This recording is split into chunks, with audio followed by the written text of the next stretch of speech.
Is the owl hearing? Hello? It's a nice display.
Hello, everyone, and welcome. We'll get started in about 5 minutes. In the meantime, please help yourself to food and beverage. There are vegan and gluten-free options.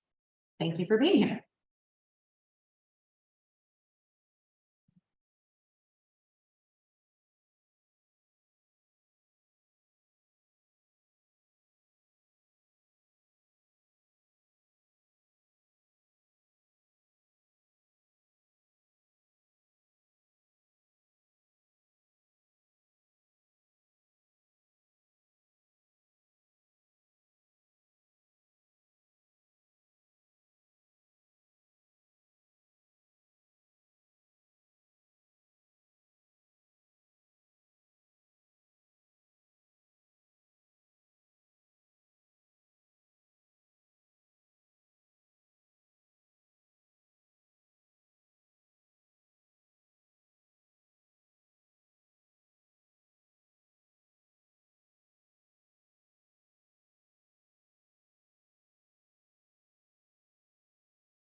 I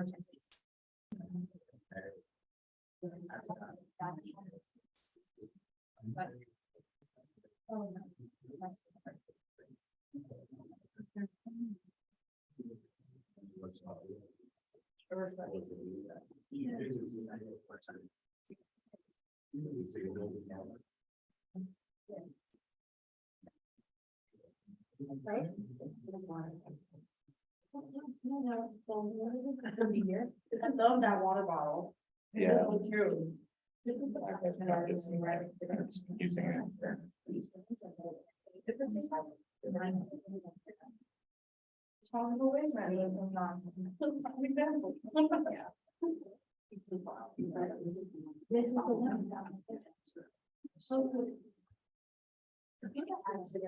I think we'll go ahead and get started if everybody wants to have a seat with your food. Thank you so much, everyone, for being here. These are the final presentations for the Capstone students in the Masters of Sustainability. We'll hear from 3 teams this evening, and we will hopefully have some time for discussion after each presentation. And we invite those in the room to participate as well as those on the Zoom. You can participate by either putting your questions or feedback in the chat, or you can raise your hand and we will come by and unmute you. Just a couple of really quick reminders for the students. In order for both the room and the Zoom to pick you up, please make sure you're speaking at the podium when you're talking about your presentation. Help yourself once again to food, and we hope that some of you will ask questions or have feedback for some of the teams as we continue. So with that, I will turn it over to our very first team, New Ideas for Sustainability Improvements, Messaging and Engagement on the City College of New York campus.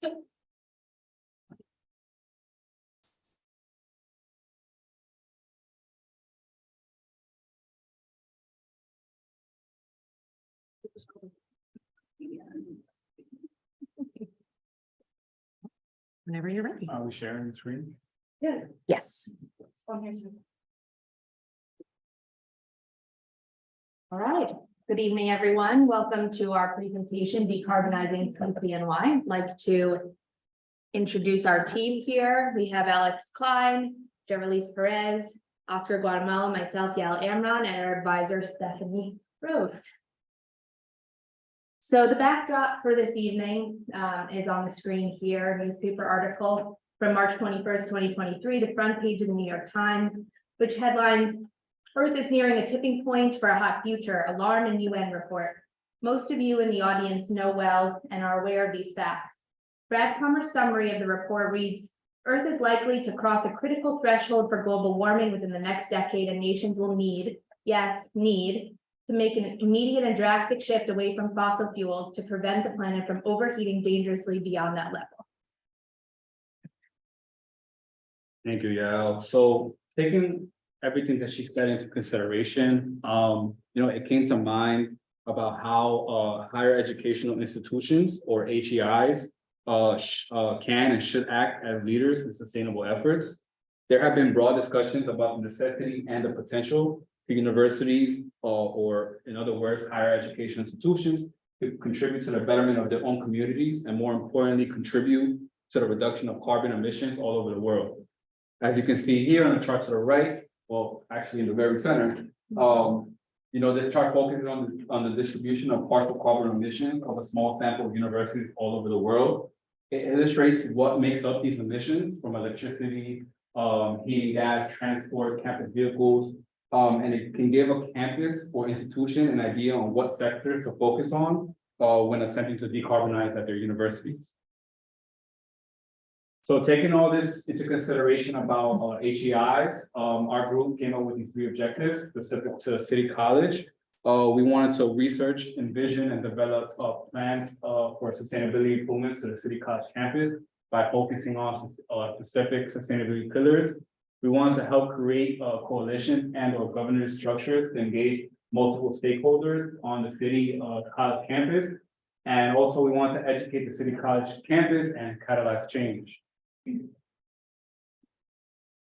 So as far as our research goes, we use a mixed method approach and use both quantitative and qualitative data. Quantitative data came in the form of waste audit data, that we conducted throughout our capstone research. We also looked into waste collection data from the facilities department.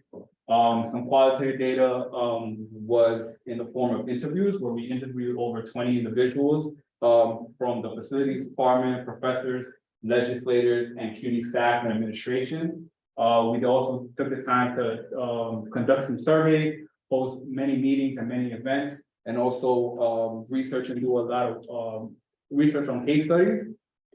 Case studies are studies that consist of a problem, approach, a result, and stakeholders.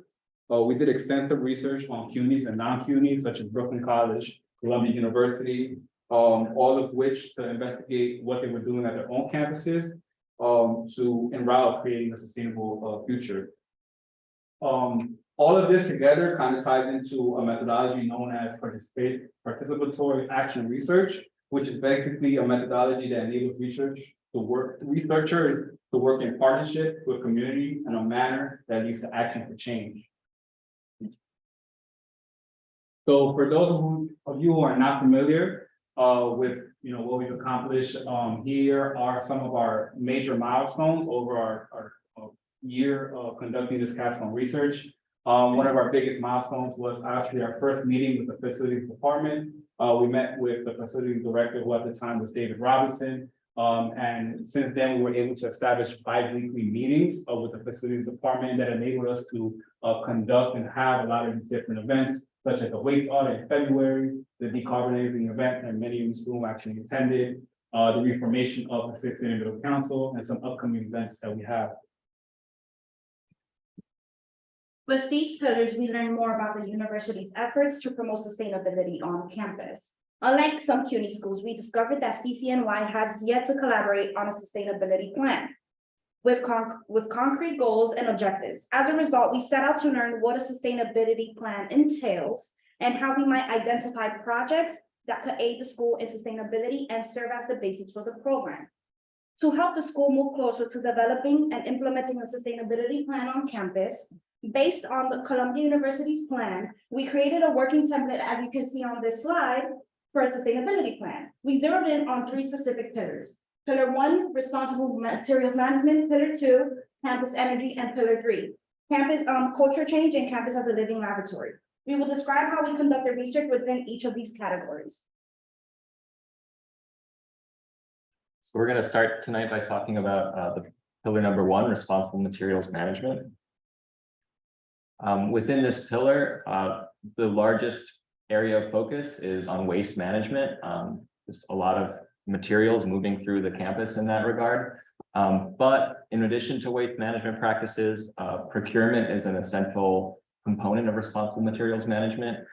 Green procurement promotes healthy practices on campus, environmentally friendly practices, and also can serve to reduce and detoxify the waste stream.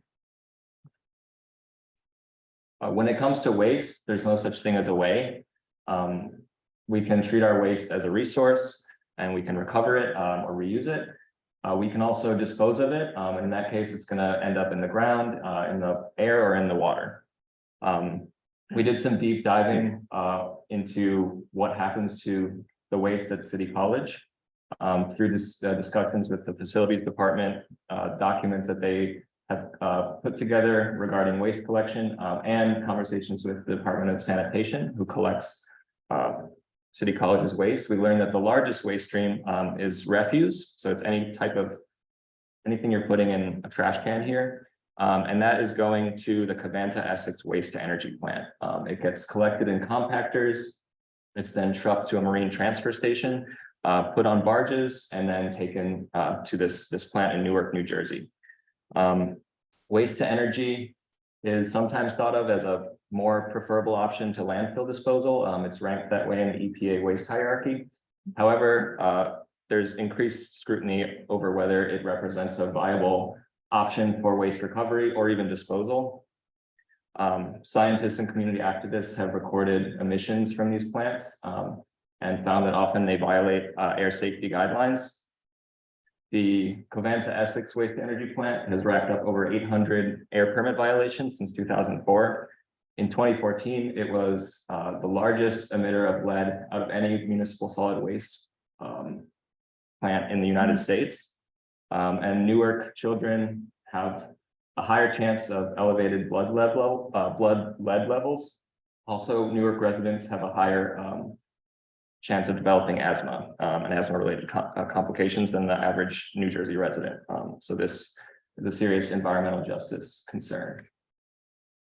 So taking all of this into consideration, when it came to developing a plan for the CCNY campus, our group decided to use the idea of zero waste as a moving target. As you can see here, zero waste is defined by the Zero Waste International Alliance, but ultimately it means producing zero waste, right? We say a moving target because ultimately zero waste, producing no waste is highly unlikely, right? But using that as a target and getting as close as possible to no waste or 100% diversion rate is a goal that we want to obtain, right? The closer we are to zero waste, the less waste we are producing and throwing out into the environment and throwing into these landfills. When it comes to managing waste, there's also different methodologies. Here's hierarchy of the different methods listed from most preferred to least preferred. An example of most preferred would be source reduction and reuse, which is the practice of eliminating waste before it's created, or essentially using less material to get the job done. But before you can get to those things, you have to rethink or redesign the infrastructure that allows us to reduce or potentially reuse specific products. Next slide.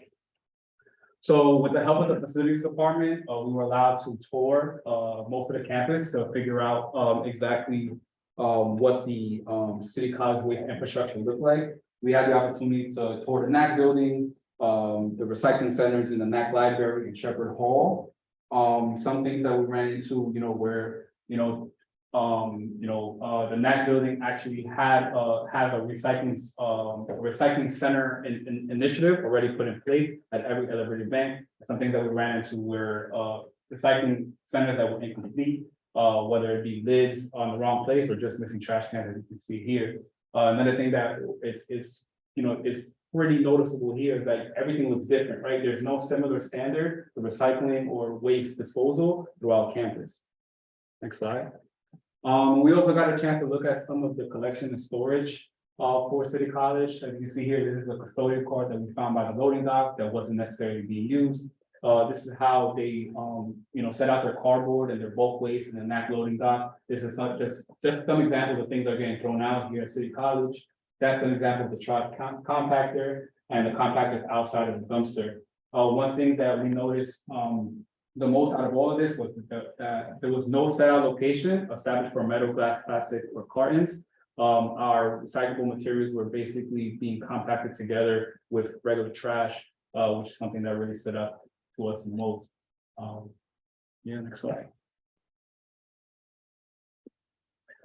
So before talking about the waste audit procedure, which is kind of our next way of gathering data about the baseline generation and characterization of waste on campus, I just want to go through briefly the waste streams that are collected at City College.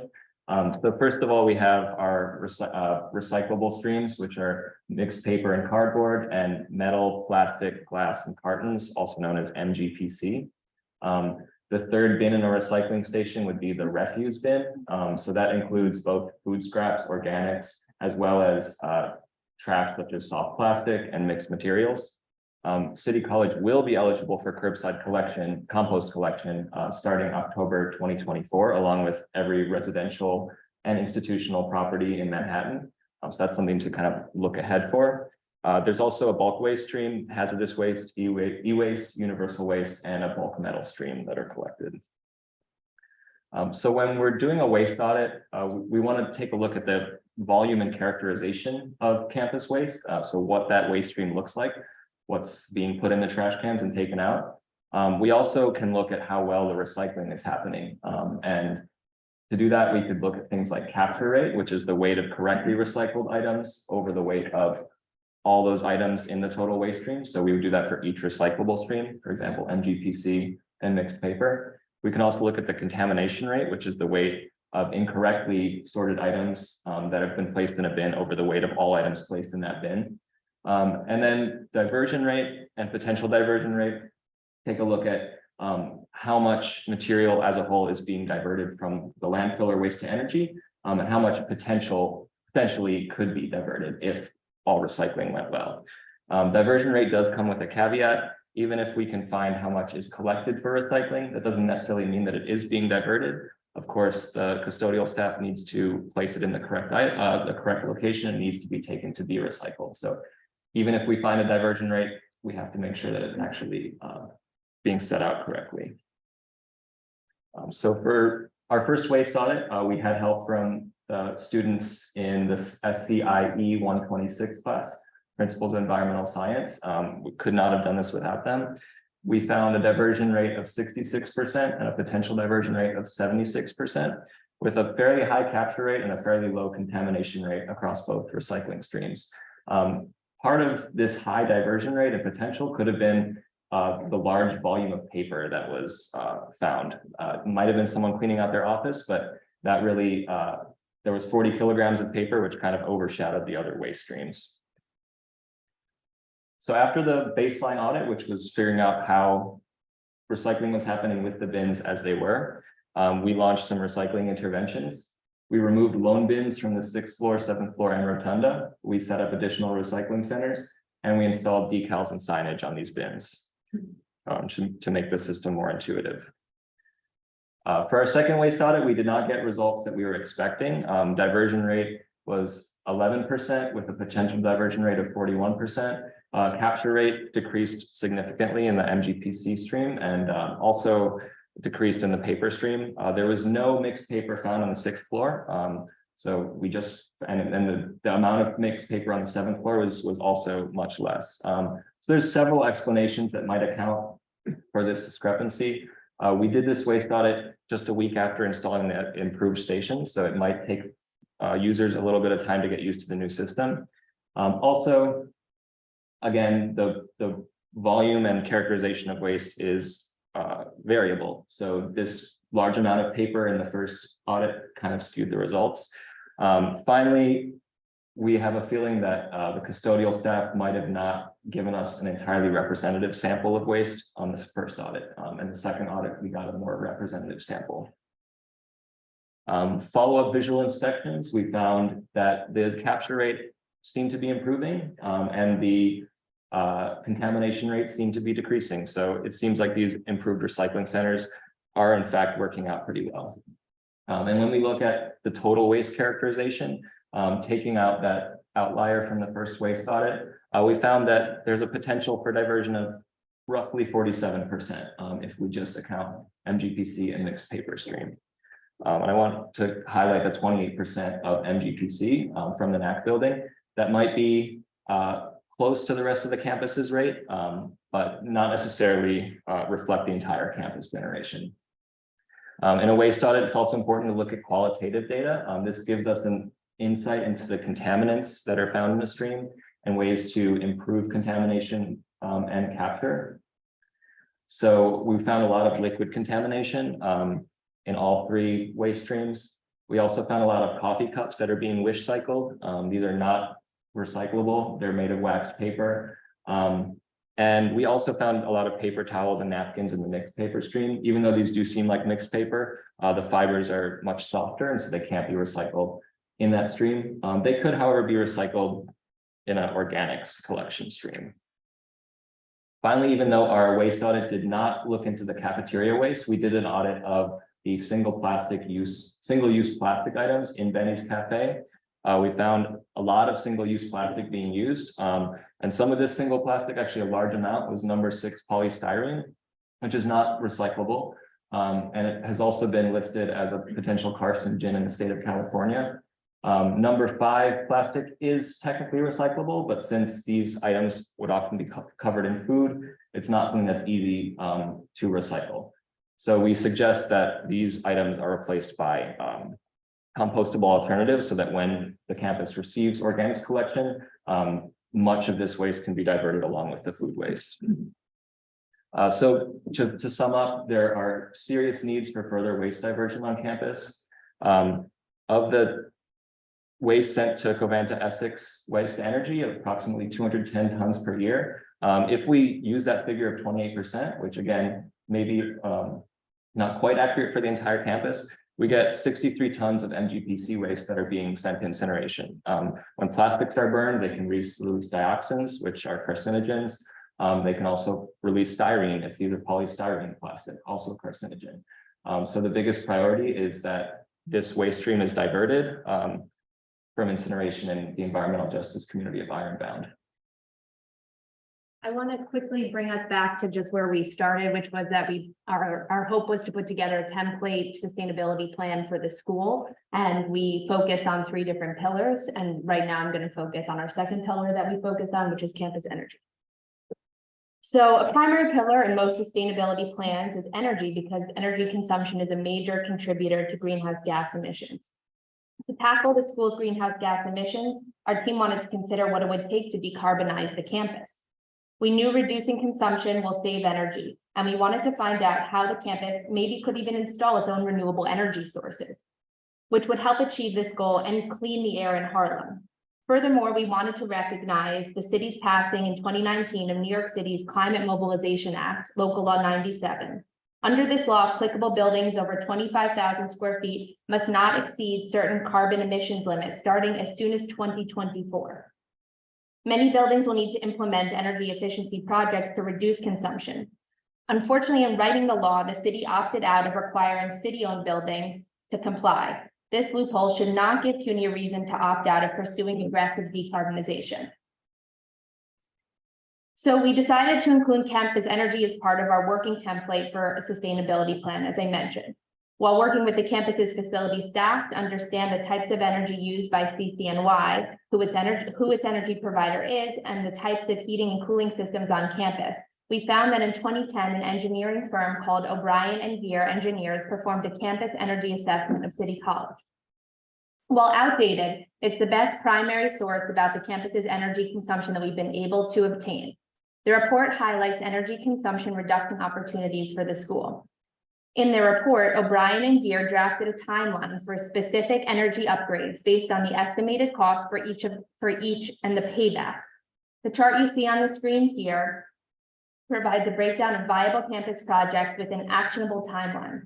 Our interest in energy grew when we focused on 2 items in this list. 1, renewable energy projects, and specifically finding out what it might look like for the campus to install a solar array, and 2, LED lighting upgrades, which is when lighting fixtures and bulbs using lots of energy are replaced with light emitting diode bulbs and fixtures, which produce light 90% more efficiently. There have been some energy efficiency projects completed at CCNY. Variable frequency drivers, which modulate the frequency of the motors of the HVAC system's air handling units, are being upgraded. This project will reduce electricity. We also learned from David Robinson the exciting news that CUNY is implementing a lighting upgrade project through its energy provider, NYPA, New York Power Authority, where 2 to 3 of City College's buildings will be upgraded by 2025. Our team's hope is that the school does not stop there, that it finds the funding to complete this project in each one of its campus buildings, and that the Sustainability Council, which we'll talk about a little later, pushes the project forward. We also dug into renewable energy.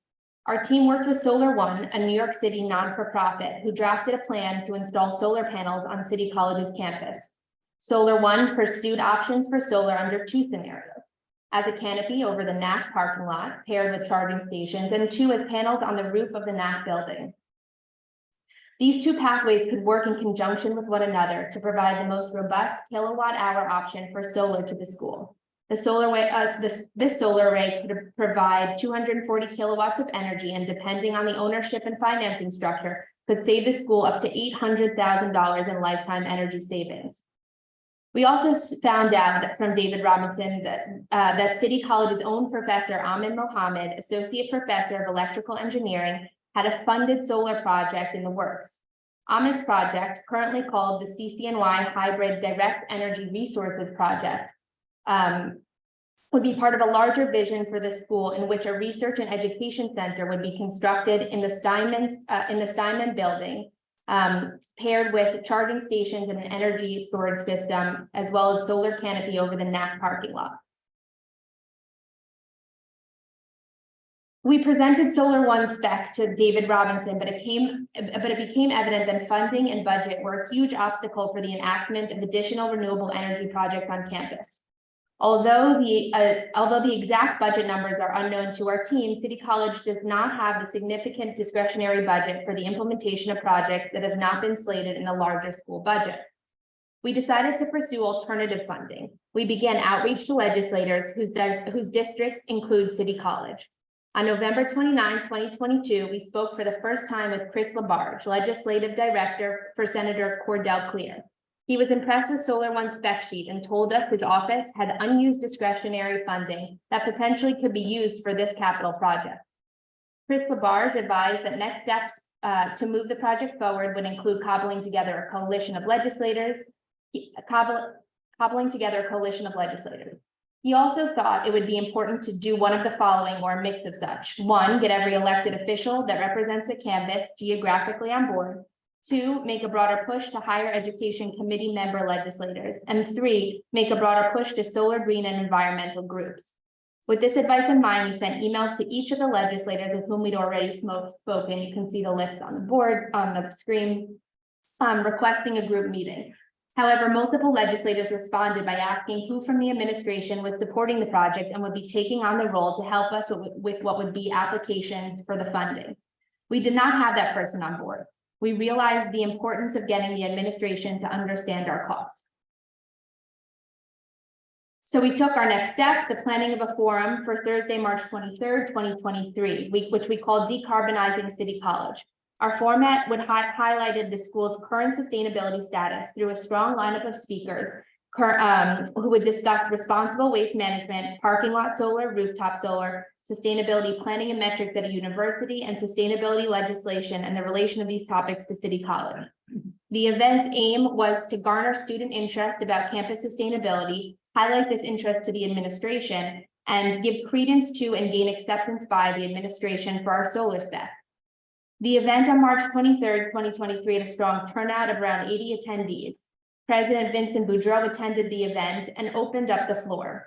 And we know now that post-event, we have the ear of the administration of President Boudreau of CUNY Conserved and of the facility staff, which is incredibly exciting.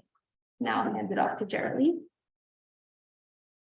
And I would like to reiterate that this is part of our template for culture change in campus as a living laboratory. We know many of you may be asking yourself, what does this mean? So now I will explain. Culture change as a sustainability pillar means transforming the City College's community's beliefs and behaviors around sustainability issues and practices. Campus as a living lab means using the City College campus as a test bed for new ideas around sustainability practices, messaging, and initiatives. The City College campus is on 36 acres of land in the middle of Harlem with 18 buildings with 15,000 people. This campus offers many opportunities for the students to try out new ideas about sustainability, emphasizing using the campus. The chart on this slide shows our Capstone team's progress on culture changing campus as a living lab. The chart shows two things. The dark purple color represents those things our Capstone team has been able to accomplish this year. And the pink represents those goals that are a work in progress. In terms of campus as a living lab, our Capstone project is an example. And the Decarbonizing CCNY forum that Capstone team member Yael Amron spearheaded. As for culture change, one of our team's biggest goals is to encourage an all hands on deck approach around sustainability at City College. At this urgent time in the world, where we know that City College can contribute even more to the solutions that the city, state, country, and the world face. For the progress we've had so far in culture change in campus as a living lab, it took involving stakeholders. Campus sustainability needs stakeholders for its success and long-term impact on the institution. Our project stakeholders include students, faculty, staff, administrators, local community members, and CUNY organizations to help with the campus sustainability goals and initiatives. Events help sustainability come to life. So as the campus events foster and are an example of using the campus as a living laboratory to experiment with conveying groups and sharing messages with a larger community. Events can help build momentum for sustainability practices and promote behavior change that can lead to a more sustainable future by involving all stakeholders in sustainability-related initiatives and functions. Digital messaging can help further campus as a living lab through Become the Poet approach. This approach uses digital messaging by engaging and inspiring people to take action in favor of campus sustainability. It also provides persuasive, captivating, and memorable messages representing diversity and highlighting the benefits of campus sustainability. Digital messaging can be used as an effective way to have a living laboratory that helps including various stakeholders to promote inclusivity, engagement, co-creation of digital media, as you can see on this slide, and transparency surrounding sustainability. CCNY can easily create a more inclusive culture through social media.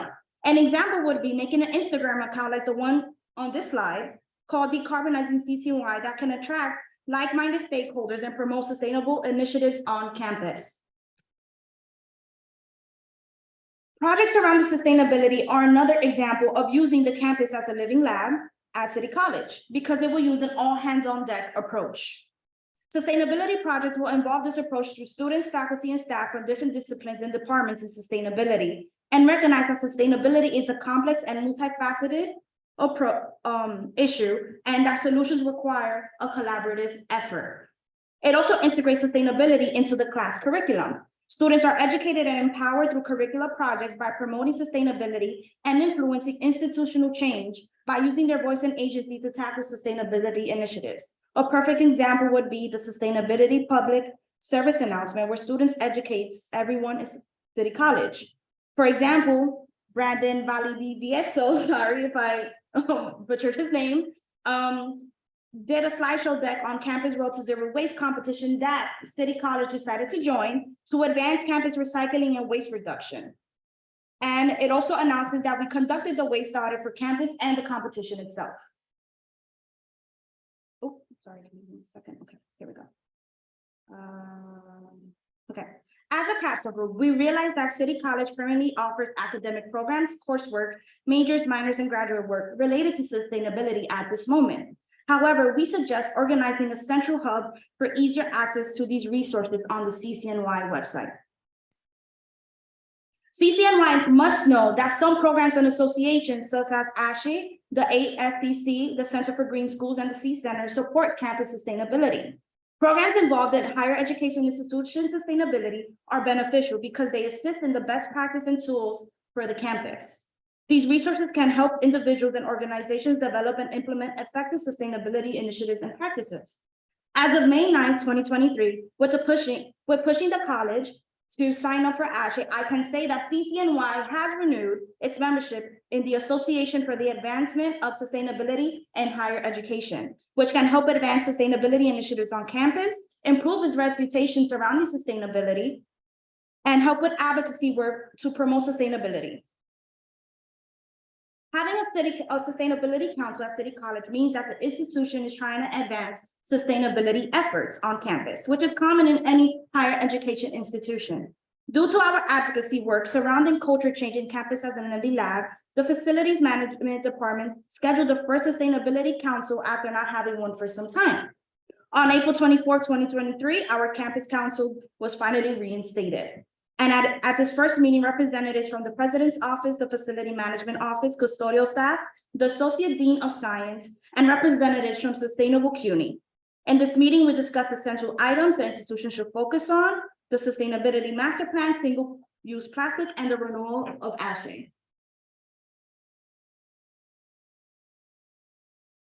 So just to sum up some recommendations from all three pillars, we want City College to coordinate with Department of Sanitation to set out locations for the MGPC waste stream, to replace single-use plastic items in Benny's Cafe with compostable containers, and to implement improved recycling centers throughout campus.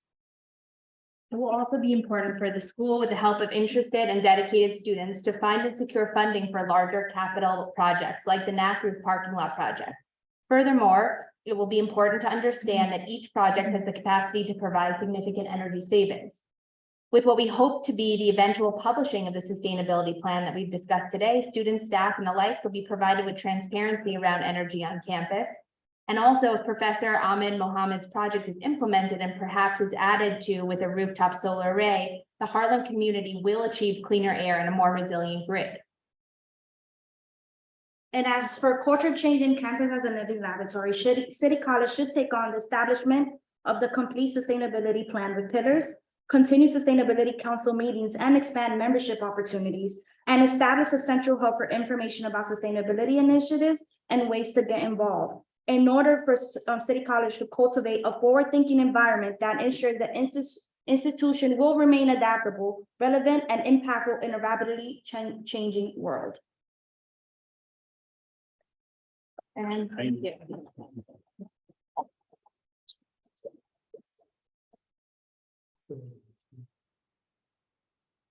You mentioned that we wouldn't be able to actually do composting through the city until next fall. Are there any opportunities for us to do it sooner to divert more organic waste? Good question. Yes, there are CUNY schools that have composting operations on their campus. Lehman composts a variety of their yard waste and their food waste from their cafeterias right on campus. So it's totally doable.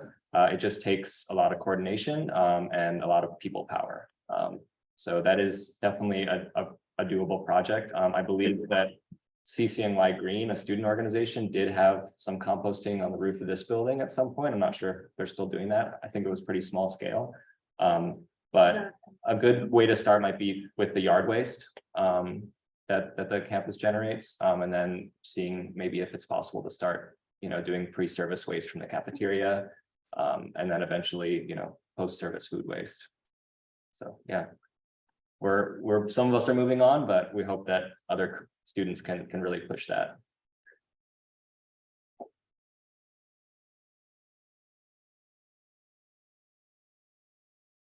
Just wondering about the term compostable versus biodegradable. When you mentioned having containers to replace the plastic, the single-use plastic, is there any kind of established terms because when I think of compostable containers, that probably has no nutrition, but it wouldn't really be compostable. But I know that it's there's no. What would be the appropriate term? So the Green New York, the executive order number 4, actually gave specifications for city agencies in terms of reducing single-use plastics and replacing them with certified compostable containers. So they recommend using the BPI certified compostable label. And I think there's another database that you can look at to figure out which products meet those requirements. But yeah, that would be the goal, to find BPI compostable products. Sorry.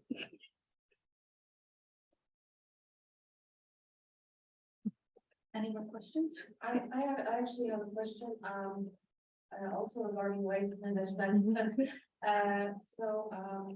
You mentioned that when you did your research, there are containers for recycling. However, when this trash was transported to the Compactors, yes, they were all put together.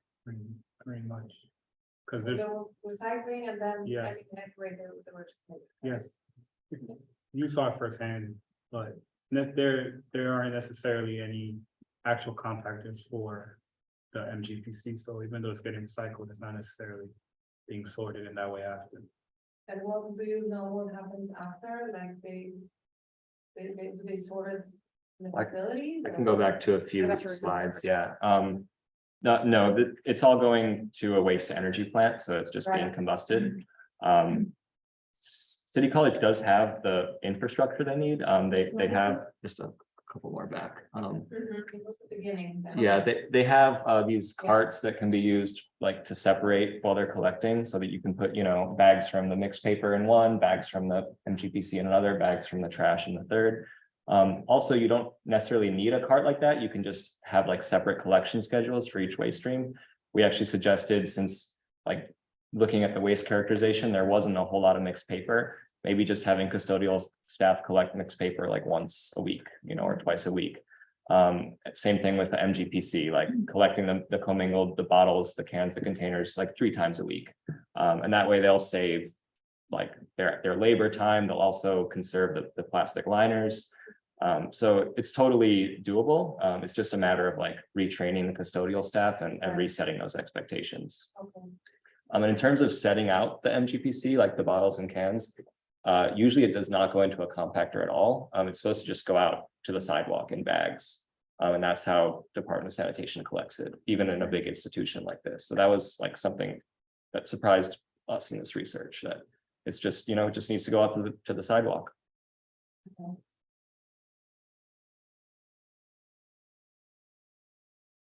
It seems like a lot of your work is voluntary. Is there any way that we find that like we're holding the campus accountable? So one of the things Jerry mentioned is part of the culmination of this project was really exciting for us because we were able to convince some of the administration with the help of CUNY Conserves and the facilities staff to reinstate a sustainability council, which had been in place before COVID and then kind of got redirected during COVID, as many things did, and is now meeting on a regular basis, on a monthly regular basis. We all are on that sustainability council. And while some of us are graduating, I'm not graduating for a while. So my hope is that I will be on that council as part of the student organization, encouraging them to continue moving this process forward. And we've also, with the help of some of the events that we hosted, found many other students that are really interested in this kind of work. And we are encouraging them, and we now have one that will be joining us to join the Sustainability Council with us, because we feel like without student passion and desire for some of this moving forward, you know, it's another thing on someone's to-do list, which is completely understandable, but for us, it's something that we want to see come to fruition at the end of the day. So, you know, with those students on the council, with the administration, with CUNY, with our advisor, Stephanie Rose, we believe that we have the power to continue moving the plan along. You know, that's currently in template order, but hopefully will become something that maybe you will see in, you know, the next year or so. And then after that, the accomplishment of the actual goals that are within it. And I would like to also say that in the paper, we do mention to hold the campus accountable, because a lot of these initiatives and many approaches could have been done a while ago, involving all departments with environmental studies, with environmental majors, as I stated in the course related work. This work could have happened if they wanted to. It's all about if they wanted to, but now, with, like I said earlier, and y'all just mentioned, with the Sustainability Council, we can actually now, in person and through meetings, hold them accountable. Is there any questions in the chat? No, I just got a lot of suggestions for, we're just one right now. Great. Okay, let me just see. Any more questions? Thank you. I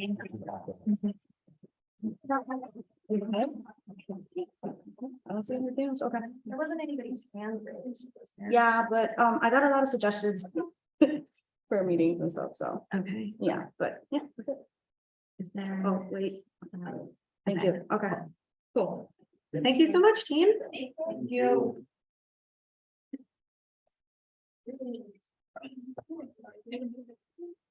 And I'll start, and I actually have another class in the end right now, unfortunately. We'll look forward to seeing y'all's presentation. Of course.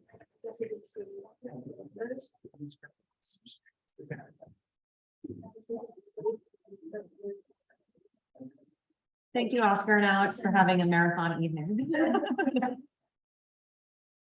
Next, we'll hear from our second team, supporting disaster assessment and infrastructure recovery in Ukraine, generating actionable information from remote sensing data sets.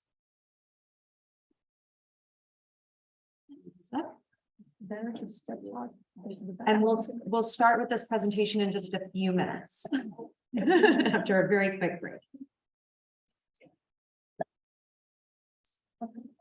You're all queued up, but no rush.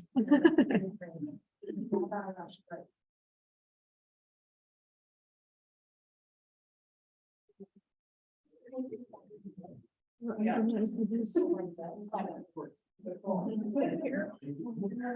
because it doesn't matter.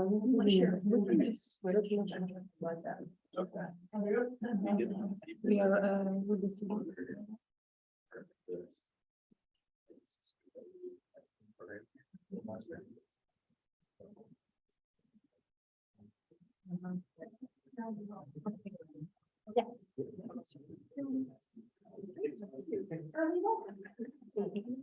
Well, I don't feel like.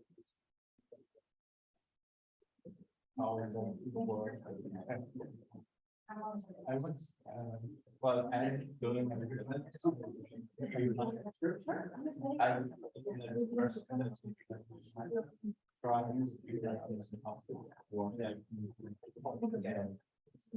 Like my master from my.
Oh, unmute yourself, otherwise it won't go to.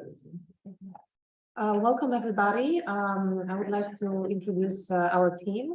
My name is Weronika Ciechowska. This is Haley Collins and Weronika Semczkova. And today we will be talking about supporting disaster assessment and infrastructure recovery in Ukraine, generating actionable information from remote sensing data sets.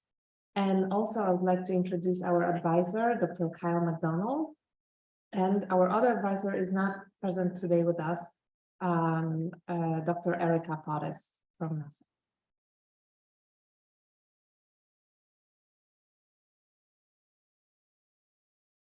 Yeah, you have to click on the, yeah, and then just.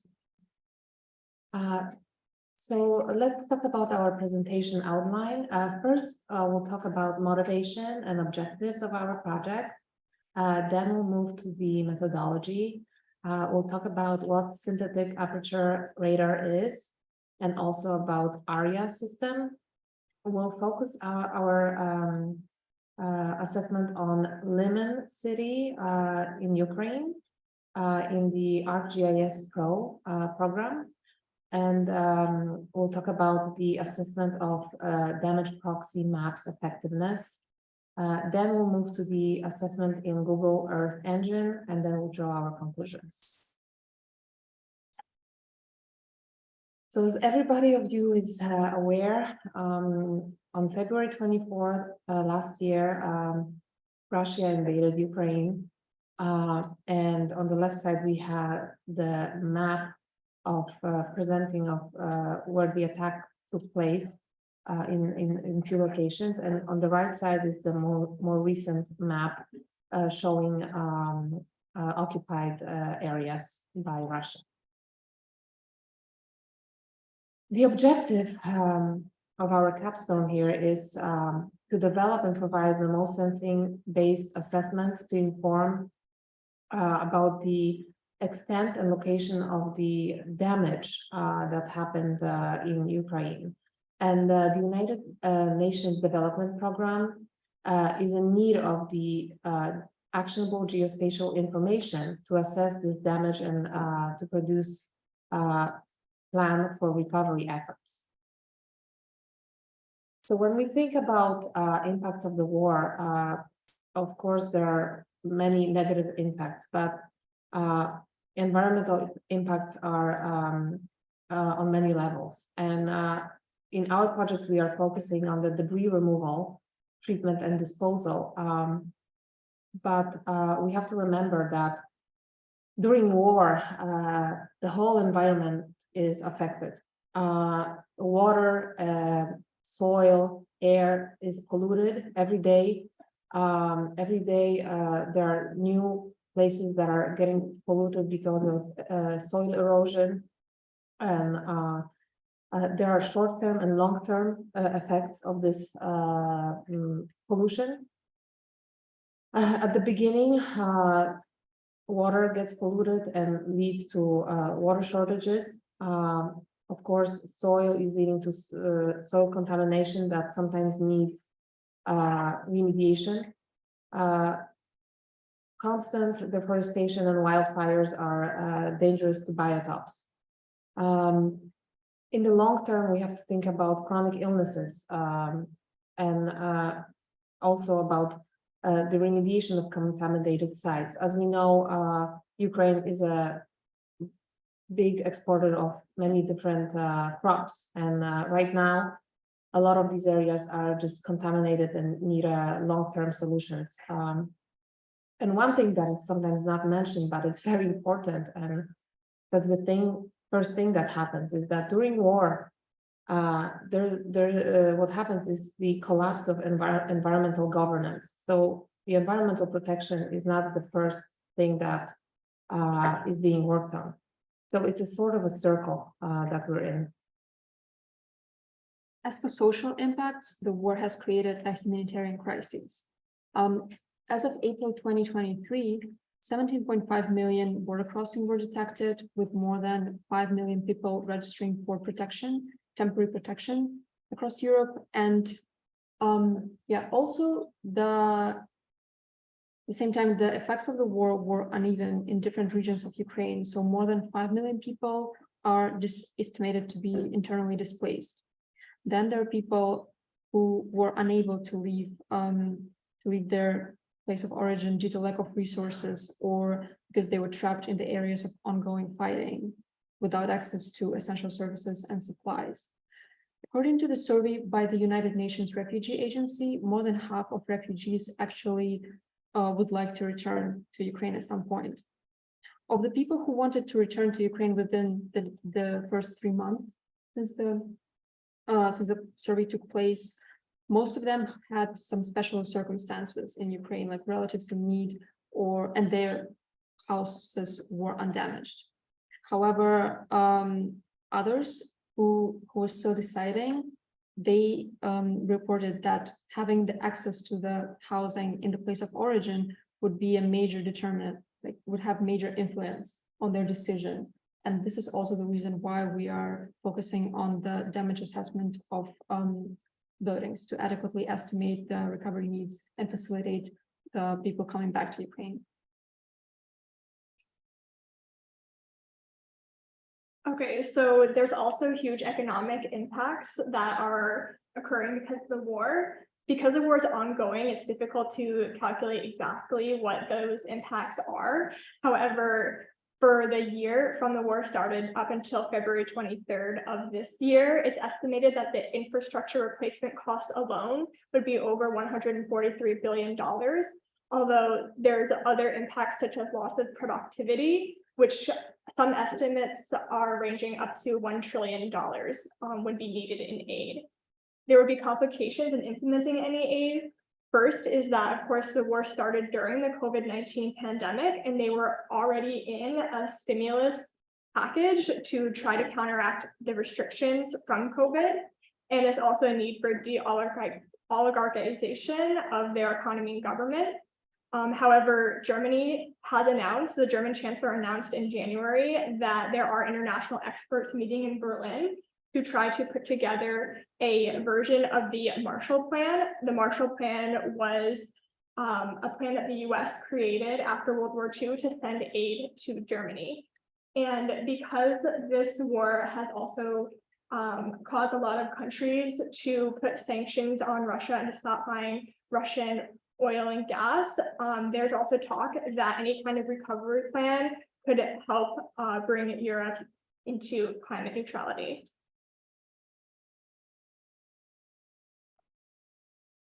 To look into the building damage, our strategy was to assess the destroyed regions using the advanced rapid imaging and analysis system provided by Jet Propulsion Laboratory from NASA. And further, we validated the results of the system, of the ARIA system, with analysis of high-resolution optical satellite imagery, which was provided by Maxar.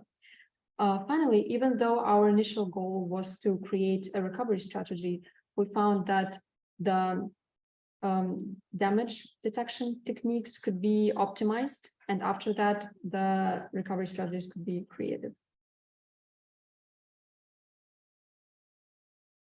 To understand how ARIA works, we should first look into the remote sensing methods. They generally fall into two categories. First one is optical, which is passive, passive, and sensors rely on solar radiation for data collection, meaning that optical imagery would not be helpful during the night time or under certain weather conditions, for example, when it's cloudy. On the other hand, SAR, synthetic aperture radar, is an active data collection where radar emits the signal and records back the amount of signal bouncing back from the Earth's surface. The advantages of SAR are that it works perfectly well during irrespective of the light and under any weather conditions. But it should be mentioned that at the same time, SAR is more affected by certain properties of the Earth's surface, so it is harder to analyze and interpret. Now, in SAR is a special technique using paired 2 or more SAR images to detect the ground movement, and those images should be obtained at different times and looking at the same area. So on the right, you can see the example of how INSAR works. This is an example of interferogram provided by NASA. So now we can move to ARIA. And the product uses the INSAR technique in order to generate the so-called damage proxy maps to capture the ground deformation caused by certain events. And the main goal of ARIA is to automate the analysis of SAR data where large-scale processing is required. As you can see, main applications include natural disasters. So it is also important to mention that how SAR images are obtained. They're obtained from the Sentinel-1 mission, which was launched by the European Space Agency in 2014. There are 2 identical satellites which have an interferometric capabilities, and they image any point on Earth with short revisit frequency. So the systems like ARIA are really valuable, considering that we'll be getting more consistent SAR data and getting it relatively quickly. So on the right, you can see the example of ARIA application. This is a map of Turkey after the recent earthquake. As you can see, There are areas that are highlighted in red and yellow. Those show the damage, and the pixels have different colors based on the thresholding of how high is the damage. Yeah.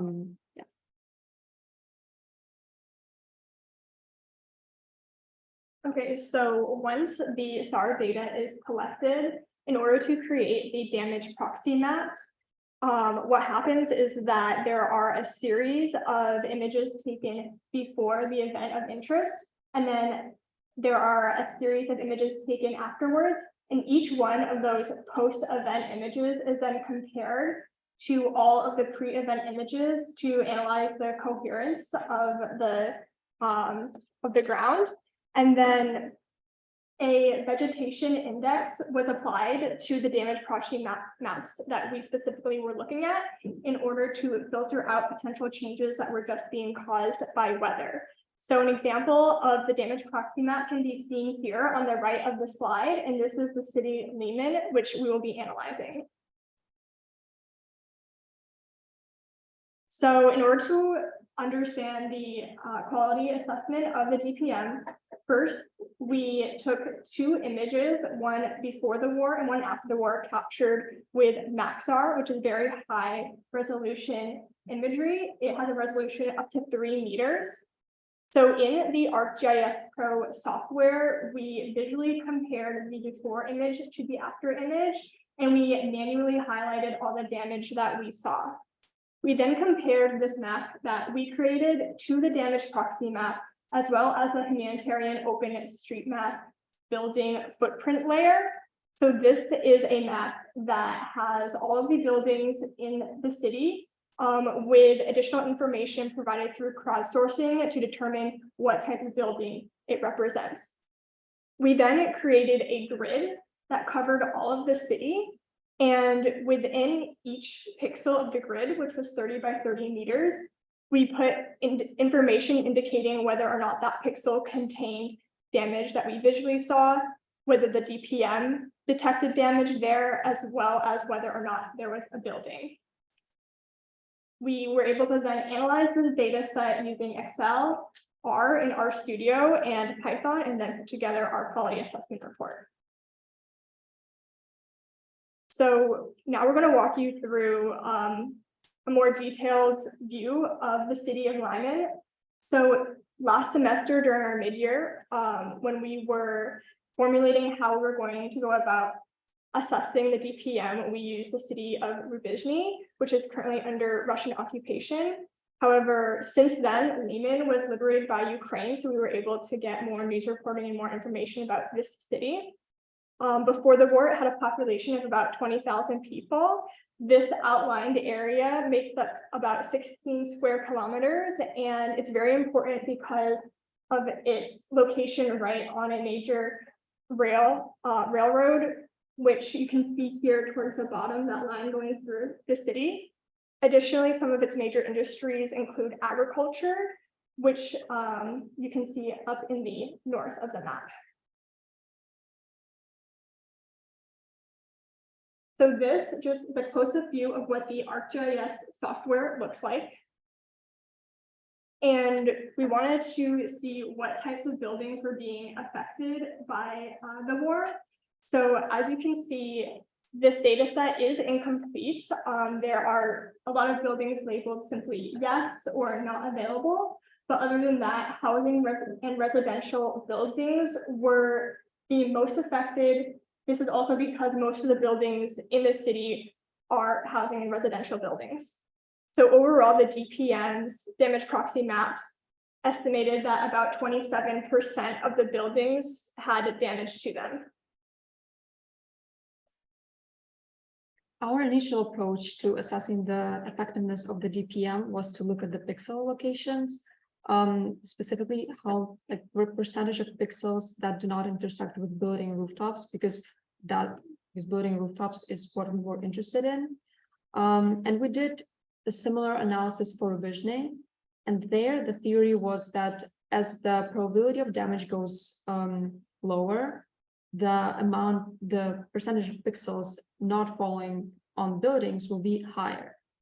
However, in doing the same exercise with Lehman, we found that the first category, which had one, had 1,354 pixels, is actually also the most effective.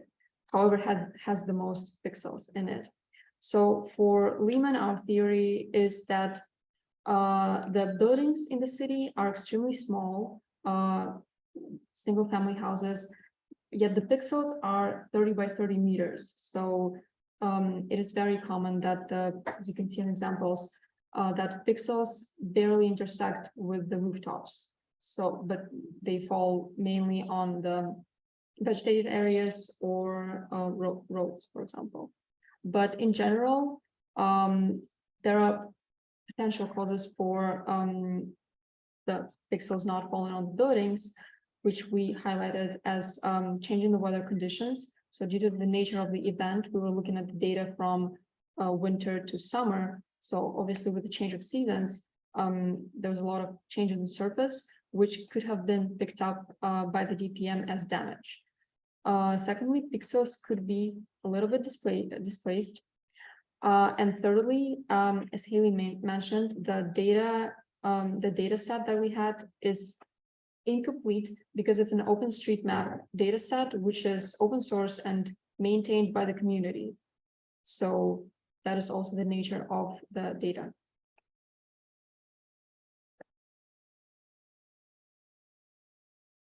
So in order to have a closer look at our assessment technique, this is an image of a BMX biking facility that was destroyed on March 30th. We were able to find a news report about this location being destroyed.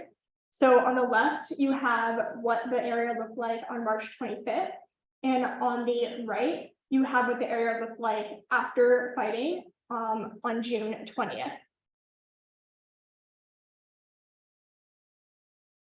So we were able to manually identify lots of damage, including to the BMX facility itself. However, we noticed when we applied the damage proxy map that the pixels were located mainly along the roads and near the buildings, which could be due to the vegetation index filtering out the smaller buildings that were covered by lots of trees. So then in order to calculate the effectiveness, this is what our grid looked like. So this is a visual representation of the types of data contained in each pixel, which would translate into one row in an Excel sheet, for example.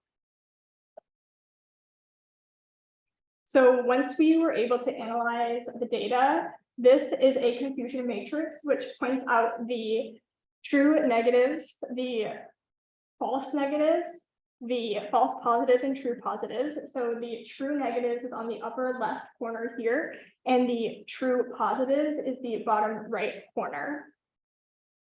The coefficients in parentheses on the top row represent how many of the pixels that contained visually identified damage were picked up by the DPM. Or I should say the top row was how many pixels that did not contain damage were picked up by the DPM, and the bottom was the amount of pixels that did contain damage. So first we should say that because the damage that we saw was irregular shape, that means that our grid set included some pixels that may have only contained a small corner of the damage, but that pixel was still counted as damage. So our data set does include more pixels than the damage proxy map itself. Specifically, we counted over 6,000 pixels as containing damage, whereas the damage proxy map had about 2,900. So therefore, the recall rate will be low. That's this second column here on the right. Recall is the amount of accurate information being detected by the DPM. So because we know that the DPM is a smaller data set, the precision is a much more helpful statistic for us to know. So the damage proxy maps were 81% accurate in detecting no damage, and it was 52% accurate in detecting damage.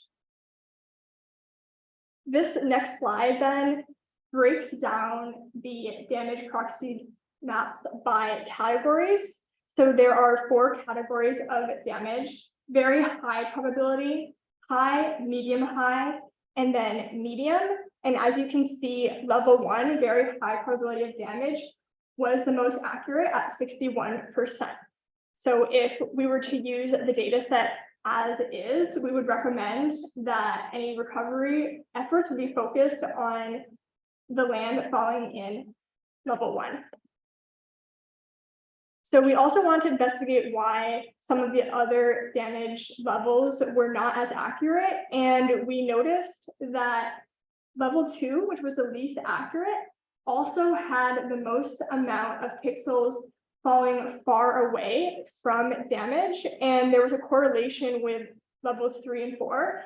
So further researchers could look into what the relationship is that is causing the damage proxy levels to be less accurate, and possibly what the relationship is with the distance from damage itself. So finally, we also wanted to compare how many buildings were falling within the visually identified damage areas compared to the DPM. And we had a similar percentage of buildings being identified as damaged at 22% versus the DPM's estimate of 27%. However, because the damage proxy map had about a 50% precision rate at identifying damage, there was some discrepancies with the types of buildings that the damage proxy maps identify as damage versus our visual identification. So 31% of the buildings, 35% of buildings that the damage proxy map detected damage in only had visually identified damage. And then that 35% of buildings is represented here on the right. These are the specific buildings that were both detected by the DPM and by our visuals that contain damage.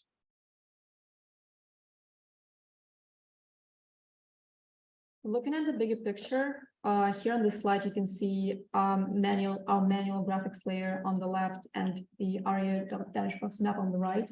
So you can see that generally DPM adequately estimates that how the damage is distributed across the area. So there's definitely, we could say that this area is the most damaged.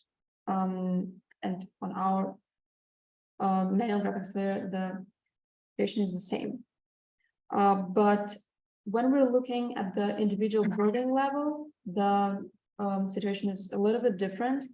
And overall, it should be,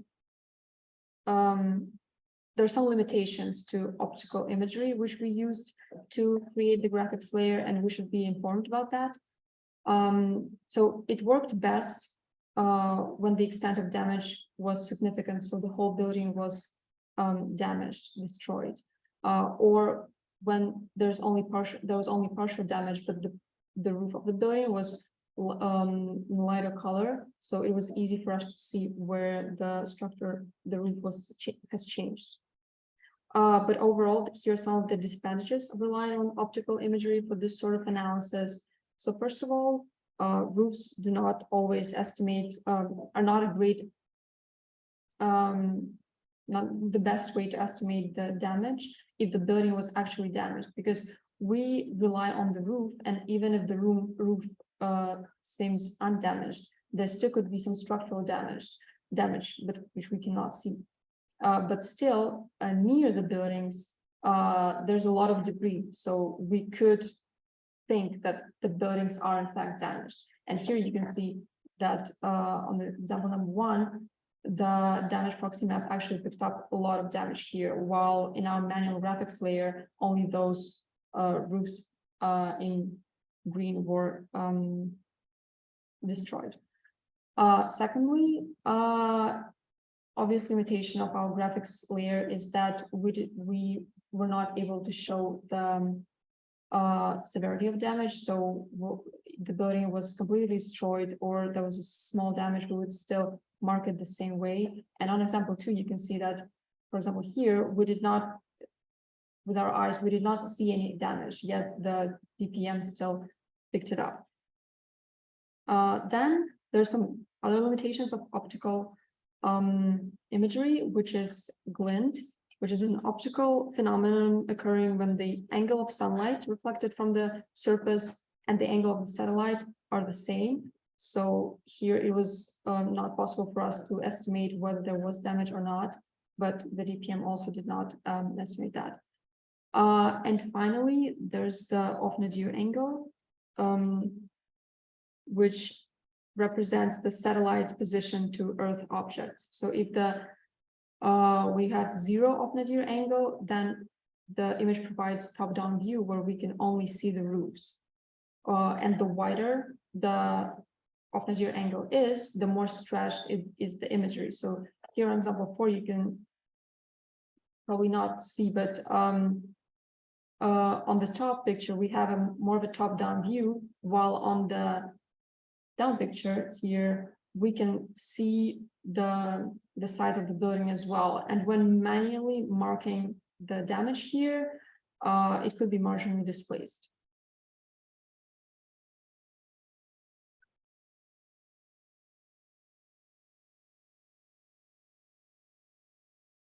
So now we will move to the Google Earth Engine analysis. So Google Earth Engine is so regular Google Earth allows us to look at Earth and see 3D images of buildings and streets. Google Earth Engine, however, allows us to analyze geospatial data and add layers to satellite pictures and display data through writing scripts in Java and Python. So this is just a screenshot of how this web-based program looks like. In Google Earth Engine, we were able to look at single SAR images. So as you can see here, this image on the left is called the false color composite image. Short is RGB image for red, green, and blue. So this type of image allows us to use certain colors to enhance features on the image that wouldn't be other visible to human eye. And in the middle, you have this additive color mixing that shows you how these colors mix on the SAR image. So it's not as paint mixing, it's different. Obviously, you're not going to get yellow from green and red. Here on the left side, we have an image from the port of city Mykolaiv in Ukraine. And as an example, you can see that color shape on the river, that's actually a ship. So on March 7th, it's where the red color is, that was the location of the ship. On May 30th is green, and on June 11th is blue. So here we have an optical image of an area in Liman. These are some bigger buildings that were destroyed. As you can see, I have there's a red arrow pointing to the building, and I have there's a yellow arrow pointing to the building that wasn't destroyed, and why we will show you in the next slide. So here, as you can see, you have two SAR images. So the one on the left is a RGB image that has 3 dates assigned to a certain color. So if you look on the top, you have these blue pinpoints placed on the rooftops. And here, when we look at a SAR image, it doesn't mean much, but if we know the location of the building, and if we have the date of the event that occurred, we can analyze it. So as you can see, on March 16th, there is red color indicating that the building was there. But if it would be blue, for example, it would indicate that it was still on June 20th, but it's not. Interesting is that, as you can see, the very top pinpoint is white, which is actually indicating that there was no change in this building.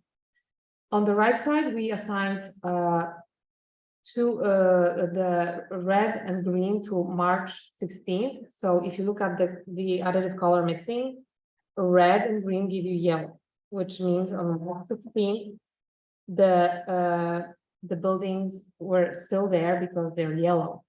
However, they were not there on June 20th. Here, just another example from the BMX arena in the area.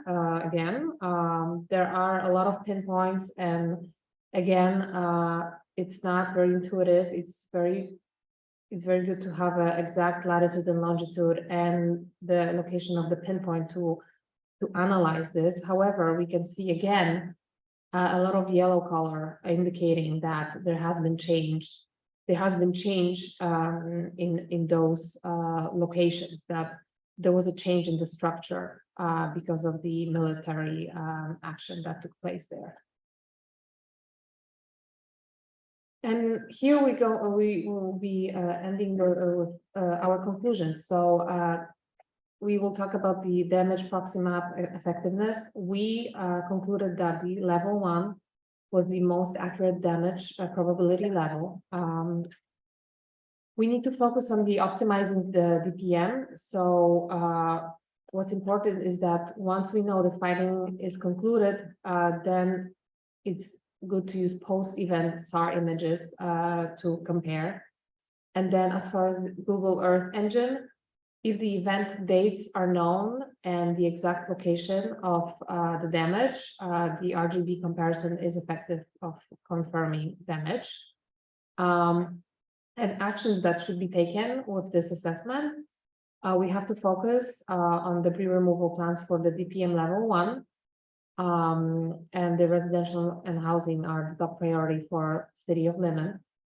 And for the future, we need further research to be done to compare the effectiveness across different cities, larger cities with different type of infrastructure, and possibly in the future other countries. And in the long term, we would want this to be automated and could probably help in damage assessment in the future military events. Any questions?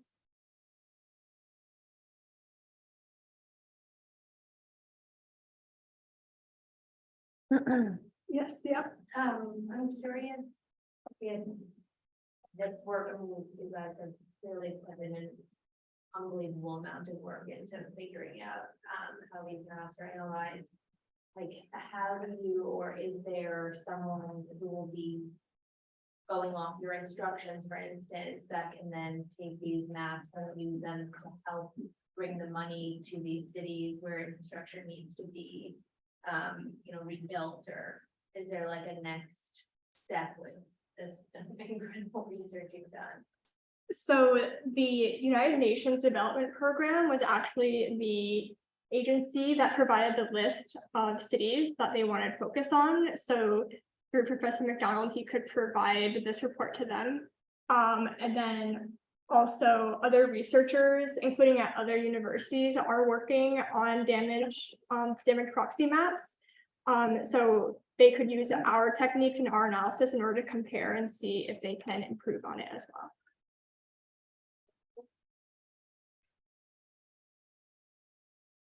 You mentioned the earthquake damage in Turkey. Has this technology been used in other wars though? This is the first time it's been used in a war. So yeah, it's mainly been used for natural causes. Yeah, so there's a one-time event, and then you can measure how it affected the environment.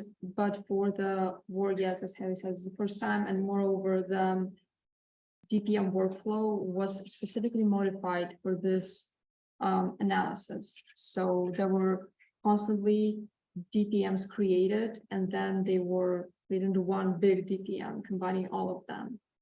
One final DPM combining all of them, so that is new.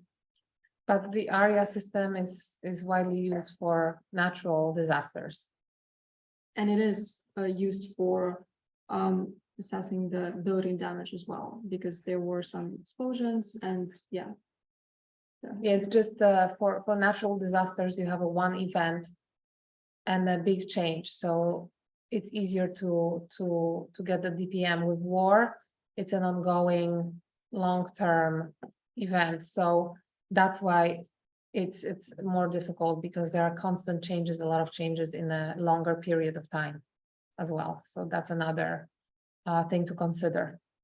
So just some more further information on that, comparing this DPM to the ones that are normally used for natural causes. So the fighting in Lehman itself occurred between April 20th and June 2nd. And the reason why this is important is because the post-event images that were used to create the DPM were taken between March 4th and July 26th. So the post series was actually capturing the fighting as it was ongoing. Of course, when they made the DPM, they didn't know when the fighting in this particular area would end. So now that we know that the fighting has ended there, they could go back if they wanted to and try comparing the pre-event images with post-event images taken after that fighting period. So that's one of our recommendations as well.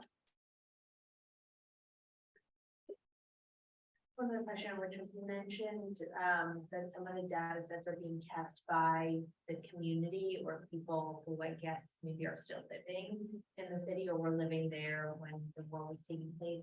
How do they know about these databases, or, you know, like whose idea was it to give them access? How does that all work?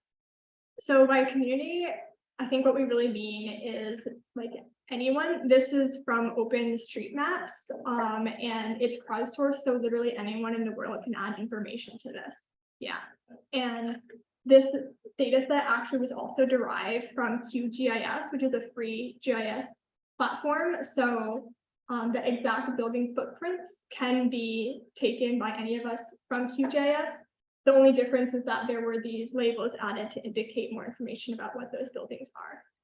And just to add to that, for bigger cities, it would be probably easier to assess the buildings and how tall they are, what are they made of. Just like in New York City, you have a very good database of buildings, and you have the building information system.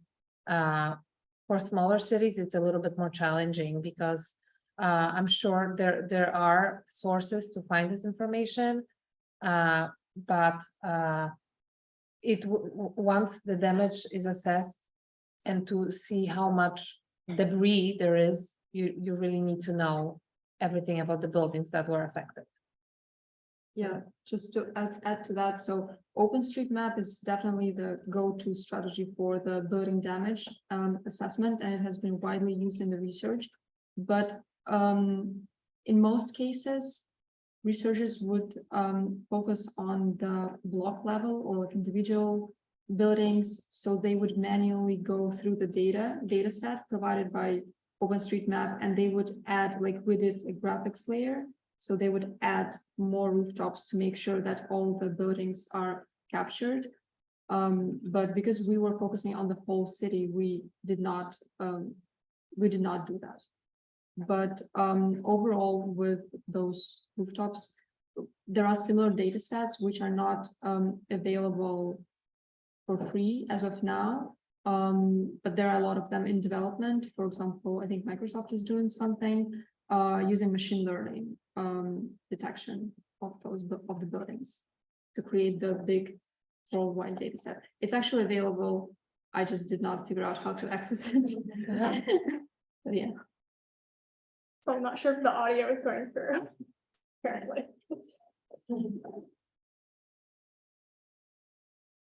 Like now. But I saw the it looks like it's going. Yeah. It Mhm. should. right? Yeah, it's going through. It might have just been soft. Hmm. Yeah. You can hear what's happening. Let me just check to see, is there? any Hands raised. Great, thank you so much. Thank you.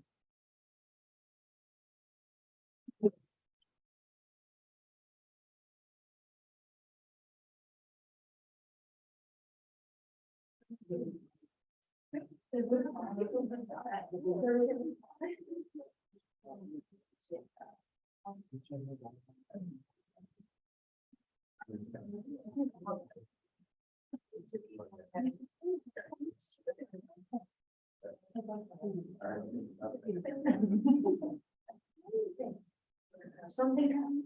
Yes.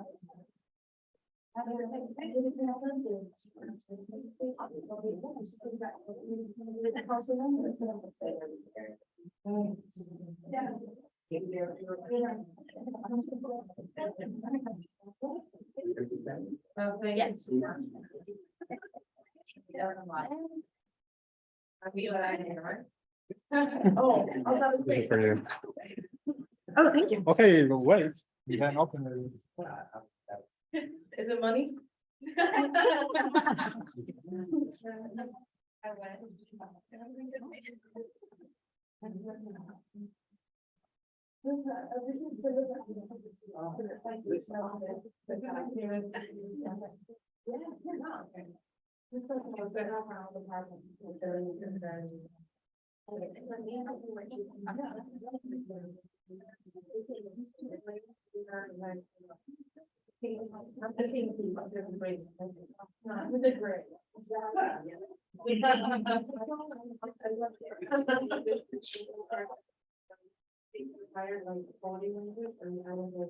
This is exciting. I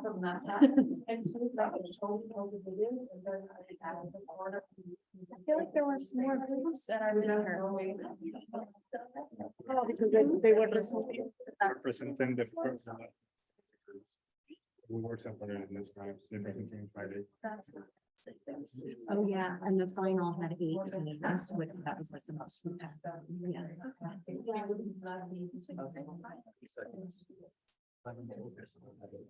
Okay, I think we'll go ahead and get started, everyone. We have our final team here presenting on the materials resiliency, impacts of construction materials on the success of resiliency and remediation plans. Take it away. Okay, everybody, yes. We all here. We do have the rubric, yes. Okay, so when thinking about materializing a construction project, from the beginning, it is important to consider the materials. Oh, who we are, yeah. Sorry, so my name is Abraham Gonzalez. Alejandra. Aaron. Eduardo Ramos. And as Catherine said, I'm sorry, we will covering our Capstone project, and it's based on the impact of construction. The impact of construction materials on the success of resiliency plans. So.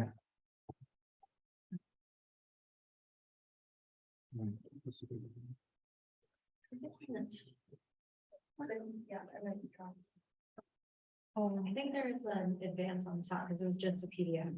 Oh, this is a bit. Okay.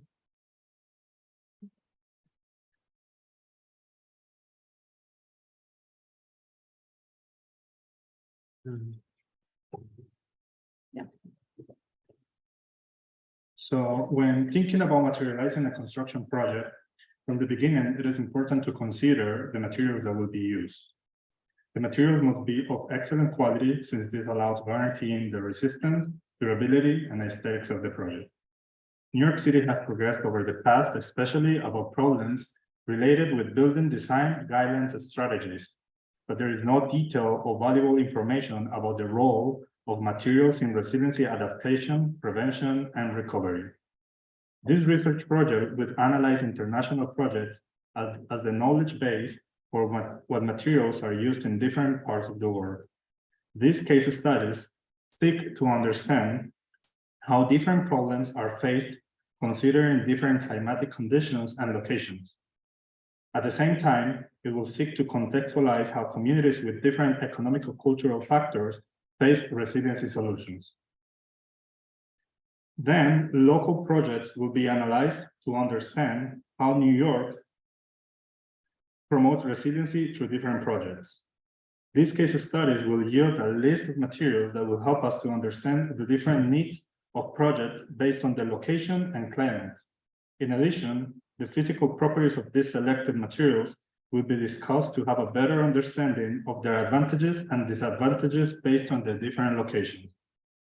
As a result, to address how the construction materials found in these case studies perform, this capstone proposes a resiliency rubric with a set of metrics for the assessment of construction materials. The rubric emphasizes the need to understand how materials have the most appropriate environmental and performance characteristics to ultimately reach the true resiliency in coastal cities. We are going to start with the definitions of resiliency from the perspective of our project. Then we will cover briefly the international and local case studies that was the part developed during the first semester. Then we will explain the connection between those case studies and the materials that we selected. We'll talk deeply about the materials conditions, and after we will explain our rubric as the result of our capstone, and we will finally discuss future steps and within the conclusions of what can be done after this project. So we defined resilience as the ability of a system to recover from shocks. This is a concept that comes from ecology back in the 70s, but it has been adopted in like many other disciplines.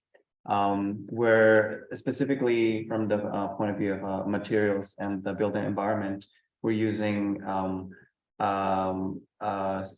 a framework by the National Academy of Sciences that defines, a shock, defines resilience as performance through time, which is 4 stages of the event. So preparing for the adverse event, absorbing the adverse event or shock, recovering from it, and adapting to a new normal if so is. And we look at the role of materials in keeping their integrity and the integrity of the system that it belongs to, in this case, buildings, and reducing the time that it takes to bounce back to recover. So it is more so about the property that these materials give to the system, rather than the property of the inherent in the material that we are trying to look at. We're trying to get a more wide, big picture understanding, because materials exist within systems, and it is, as the ecological concept shows, it is in this connection between nodes in a network, connection between systems that resilience lies. We also looked at sustainability and resilience, how these two concepts relate. If we define sustainability as the protection of nature, the consideration of social, economic, and ecological elements in balance and in long term, resilience is kind of like a complementary concept in that we're like looking to protect the system from shocks, external shocks. But for the purposes of material, it's considering like long term. It's almost like resilience is like a prerequisite for a system to be sustainable, because if there's like shocks like long term and your system like doesn't have resilience to them, then it's not really sustainable long term. And so it is kind of like an emergent property of a sustainable system. And for the purposes of materials, like this is why we're going to go into analyze sustainability considerations of materials, because they're like important for resiliency as well. And we're going to go through the projects. My partner Erin is going to let us know. All right, thank you, Eduardo. In starting our capstone last semester, we decided to learn from these resilient buildings and structures internationally. These international case studies included informal housing improvements in Puerto Rico, bamboo-based buoyant housing in India, Fun City in China, open channels in Sweden, and rainwater harvesting in Nepal. We were able to draw from each of these international case studies and study the successes and failures of each. We took this opportunity to find what materials we wanted to study initially, as well as how we can classify said materials in our resiliency rubric. Some of the conclusions of note from the international case studies were that accessibility to certain materials are limited, and that resiliency has a cost. Resiliency preparation often leads us to use biological materials rather than great infrastructure that is traditionally used. We also found that sourcing locally may decrease a carbon footprint for projects. And we also found that cultural impact must be taken into account when creating disaster-resistant buildings. Then, once we scaled from internationally, we scaled down to looking closer to home to case studies done in New York. We selected the projects Auburn by the Sea, Edgemere Resiliency Project, located in the Rockaways out in Queens. This area is threatened by two waterways, the Jamaica Bay, as well as the Atlantic Ocean. In 2012, it was heavily impacted by Hurricane Sandy. We also selected two bridges and the East Side Coastal Resiliency Project. These are both based out of Manhattan and have served as an example for around the world for their design and efficiency. Finally, we selected the Lourdes Hospital, which is located in a high flood zone in Binghamton, New York. In 2011, when Tropical Storm Lee swept through Binghamton, it deposited 7.5 inches of rain in a single day. The flood wall proved highly successful. They installed, passive gate flood wall system, and thankfully they were prepared. And when Tropical Storm Lee swept through, they were able to prevent water from ingressing into the hospital. This proves that resilient implementation work and must be considered prior to constructions. From there, you can see here, we took out all of the materials from each of our case studies, both internationally and in New York, and compared which ones had both of these and which ones only had certain materials.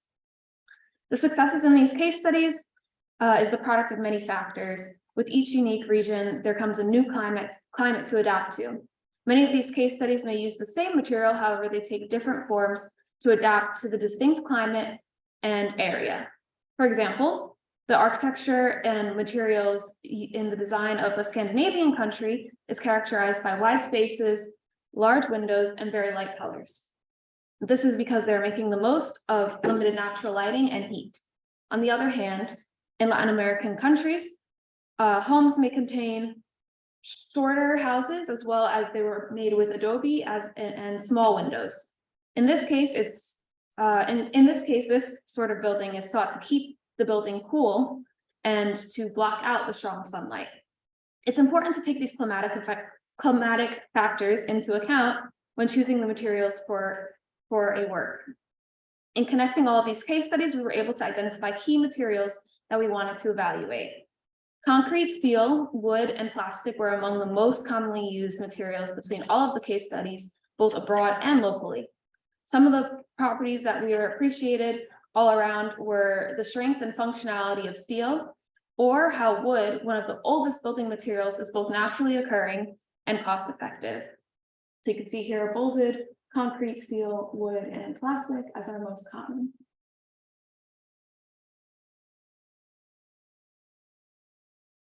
So now that we've looked at the case studies and the end use of these materials, we wanted to backtrack to see the life cycle details of these materials to find out where they were sourced, where they were procured, and how they were categorized. In this, we were able to find how these raw materials compare to the products that they produce. And as we move forward through our presentation, we will go more into depth about our development of our rubric, and we will use two examples listed here in the biological category, bamboo, and in the non-metal minerals, concrete. I'll pass this now. Oh, sorry, actually one more slide. As previously described, all of the projects studied seek to solve the specific needs of the region where they're located. From Puerto Rico to India, societies are in a constant search to adapt to climatic conditions and making use of the materials at their disposal.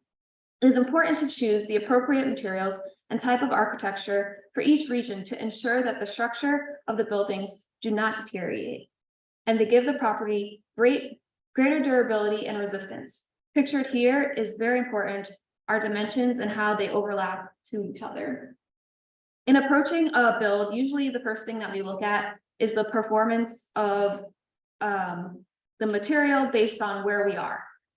For example, a region with low temperatures, there's usually compact constructions to avoid heat loss, and common materials include in these constructions wood, plaster, limestone, and glass for the windows. However, in hot and dry climates, it's recommended that we build with materials such as cement and plaster with the use of insulation.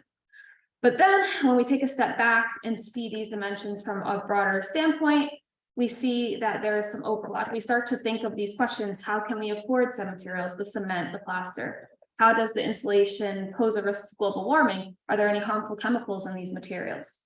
Our rubric has the tools and dimensions in order to answer these questions that are often forgotten in traditional constructions. I'm now going to pass this off actually to Alejandra. Thank you, Arlene.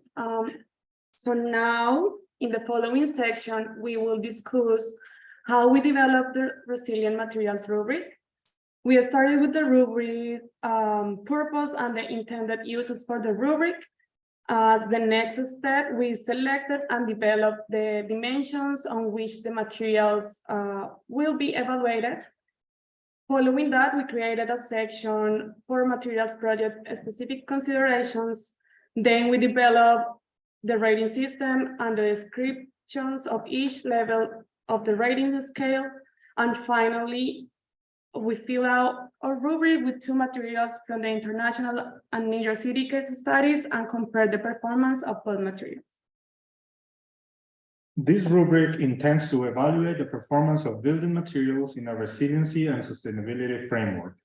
Resiliency is difficult to measure because it is a concept with multiple aspects. However, we can quantify where materials fall and measures on different resiliency dimensions proposed in the rubric.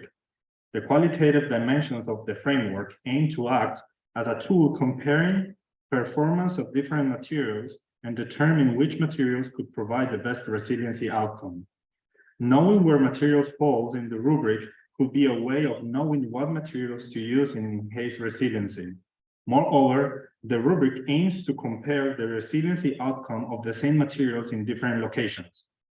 It also reviews the data for all the chosen materials to evaluate the general resiliency of a project. For the purpose of our presentation, we will be focusing on option number 1, a tool for comparing the performance of different materials and determine which material will provide the best resiliency outcome.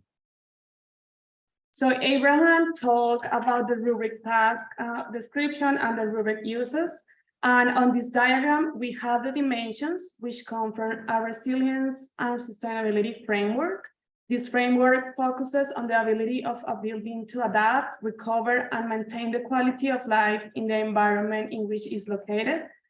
There are 7 dimensions in the rubric, which are divided into performance dimensions and health and environmental dimensions. And performance dimensions include physical, mechanical, and chemical properties of materials, such as durability, density, strength, atmospheric resistance, and health and environmental dimensions include global warming potential, specifically embodied carbon and operational carbon, resource availability, and toxicity. In the following section, Abraham will discuss these dimensions more in detail. Okay, so the following slides will show the development of the rubric. The categories and dimensions included in the rubric are the result of a deep research on the available resources and published data. we established resiliency and sustainability connections with different dimensions to be able to implement a performance metric using the available evidence and sources. According to their topic, they were divided into performance dimensions and health and environmental dimensions based on the concept of resiliency and sustainability buildings. So in this slide, what we want to show is that we created this Excel with the different connections between sustainability, resiliency, and the properties of the material and the available data within that category. So what we're trying to show with this is that all our rubric is based on available data and different concepts given to the materials. It's not they're not just a random qualification given to the material, and it's that based on the available data, on the limited available data about the materials within the resiliency connection. So as an example of the number 7 of the categories used, this slide shows the development of the criteria for the durability dimension. It includes the definition as ability of the material to remain serviceable in the surrounding environment during the useful life without damage or unexpected maintenance. It includes the resiliency connection, ensuring that structures are not only useful and strong at the inception, but also can maintain their usefulness over the long term. It describes a sustainability connection as it lowers the need to be replaced often, reducing the total environmental impact. The metric used is given by building materials life expectancy, and it also shows the evidence and sources used. So this is pretty much a summary of what we did with the 7 other dimensions. Okay. So we developed a section that includes all variables related to materials, project location, and material specifications. This section is significant because each resiliency project has specific characteristics that could have a positive or negative impact on the material's performance. For example, an interior material could be exposed to climate hazards than an exterior material that might be more exposed. Therefore, no material is good or bad itself. Where and how it will be used determines much of its success as a resilient material. The first part of the project specific consideration contains the description of the rubric, the material, the location of the material, the resiliency project name, and the climate risk addressed. The second part includes the specific site considerations such as climate zone, architectural style, the percentage of the building the percentage of the material used on the building, the use of the material, and the socioeconomic status. The second part contains a specific the other part contains the risk level for every climate hazard. In this case, we were addressing intense precipitation, sea level rise, floodings, wind, and utilities breakdown. And the last part contains material specifications. So the resiliency rubric rated system is based on a 4-point system, with materials earning points for meeting the criteria in the 7 chosen dimensions. Each dimension provides a set of criteria that can be used to evaluate the performance of the materials. For example, a score of 4 can be interpreted as the material performing well on each of the dimensions. Conversely, as having a score of 1 will indicate a poor performance on each of the dimensions. Here we can see the result of our research, a rubric that includes the rate system, the rate construction materials in 2 categories, the health and environmental and the performance dimension.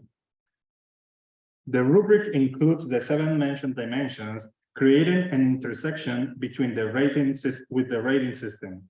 This intersection yields a result that helps us categorize construction materials in relationship to their resiliency impact.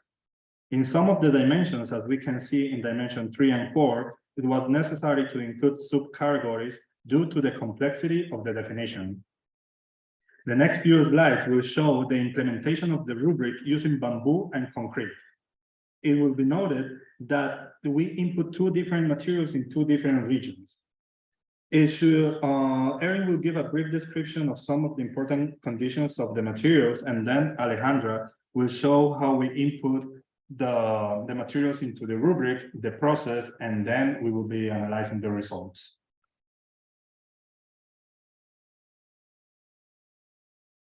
Thank you. All right, so I'm gonna go through just the bamboo side. Some key points that we found is that it's grown and harvested, that's the source of it. It has the highest concentration of growth in East and Southeast Asia. It has a 3 to 5 year harvest in comparison to a 10-year harvest cycle for timber.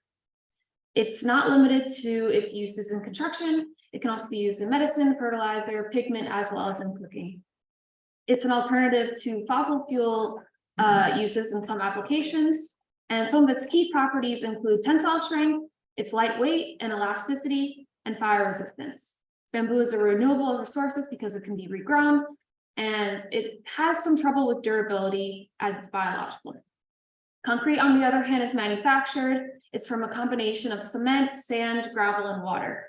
It can be found in or used in foundations, walls, floors, and roofs. Its properties are mostly compressive strength, fire resistance, and thermal storage. Something of note that we found from our international studies in Sponge City is that the mix can diversify its properties. So sometimes it will have a higher water infiltration, higher water retention, purification, evaporation, or drainage. Concrete can be recycled, it can be crushed for reuse, and then on the other hand, it has some trouble depending on application with corrosion and cracking. And now we're going to take us through applying these to the rubric. Okay, so as we fill out the specific considerations of bamboo and concrete, we found some similarities and some differences. For example, both materials have the same climate zone and are highly vulnerable to flooding and utility breakdowns. However, the concrete used in New York City is highly exposed to sea level rise, and the bamboo from Assam, India is not exposed. Also, Assam's architectural style is vernacular, while the New York City flood walls are modern. Moreover, we added some specifications to each material. The bamboo in the India project is treated with boron and also called boric acid. And the New York City concrete flood walls are reinforced and treated with epoxy. All these variables could affect how the materials will be rated in each dimension, and we will see an example in the following slides. Here, we rated both materials in each dimension.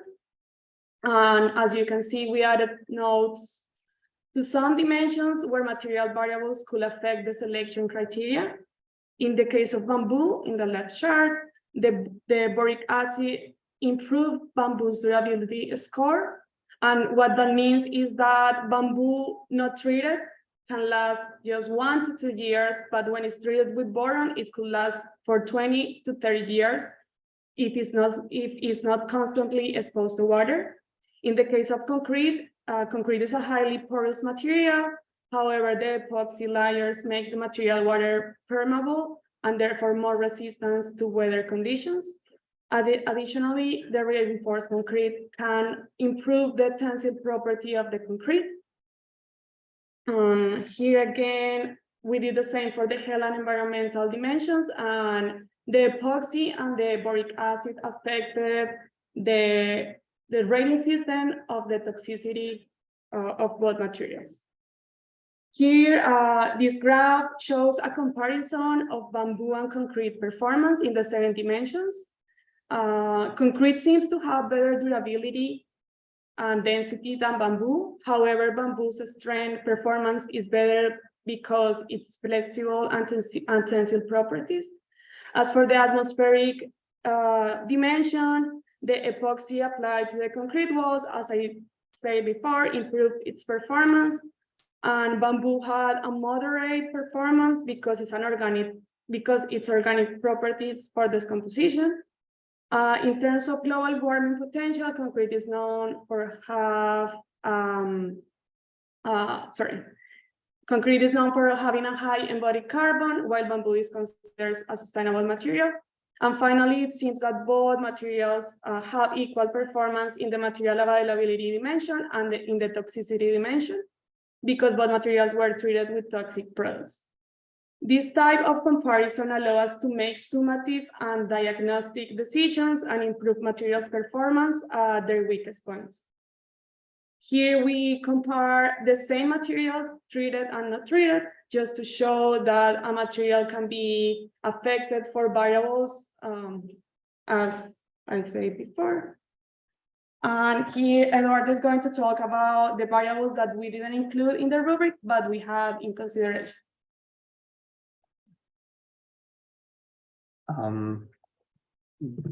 These are the dimensions that we go more into detail in the paper, but for as far as like measuring them goes, it becomes tricky because some of them are like multipliers of other dimensions, and some can be kind of broken down into like multiple dimensions.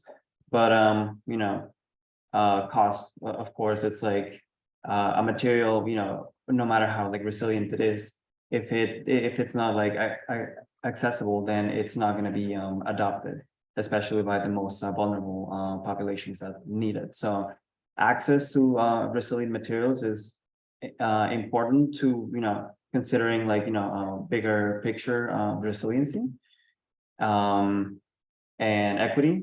And this also relates to the amount of materials that we use. So the, you know, kilograms and the pounds of tons of material. There's this, you know, exacerbates the climate effects of materials, oftentimes the toxicity, but it's also like beneficial for example, if you have a lot of material used for insulation, if that's like the function of the material, then you might want to have more of that material, and that will like, decrease its impact. So this is, you know, a bit of a complicated variable to introduce to the rubric.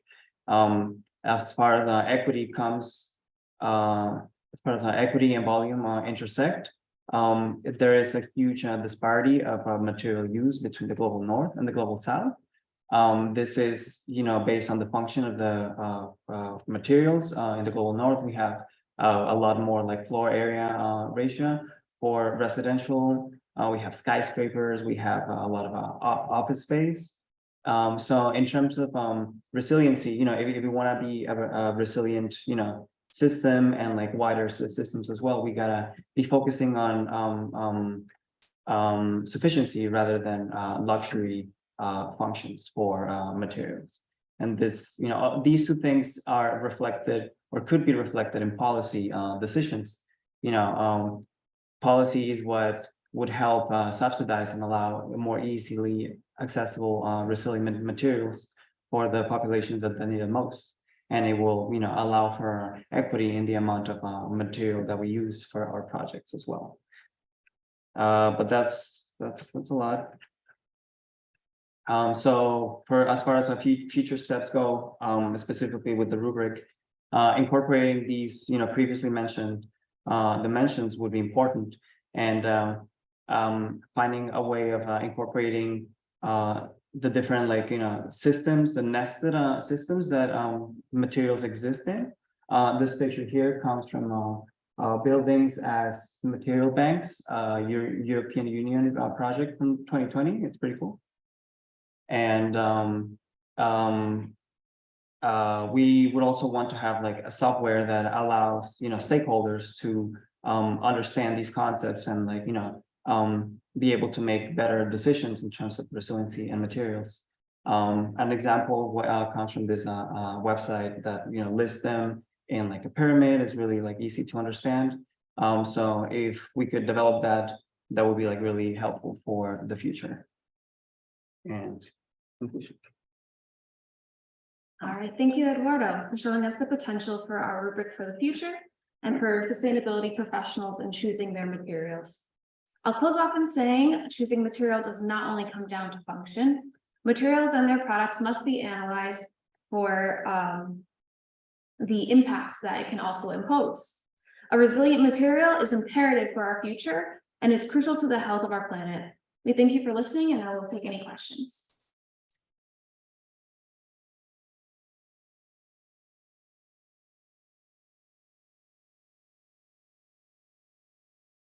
We're ready to go home. So I'm just looking at the efficiency data. So did you come up with all of the, yes, criteria within each one of the dimensions? Yes, Yes. so Done all the research. Yes. we use the, yeah. So we did, here, sorry, Abraham. Starts. These were the, like, these were where the dimensions came from. We did a research of the metrics for each dimension that are available for like each dimension. And we know that every person that fill out the rubric needs to find these metrics that are available already in different like database.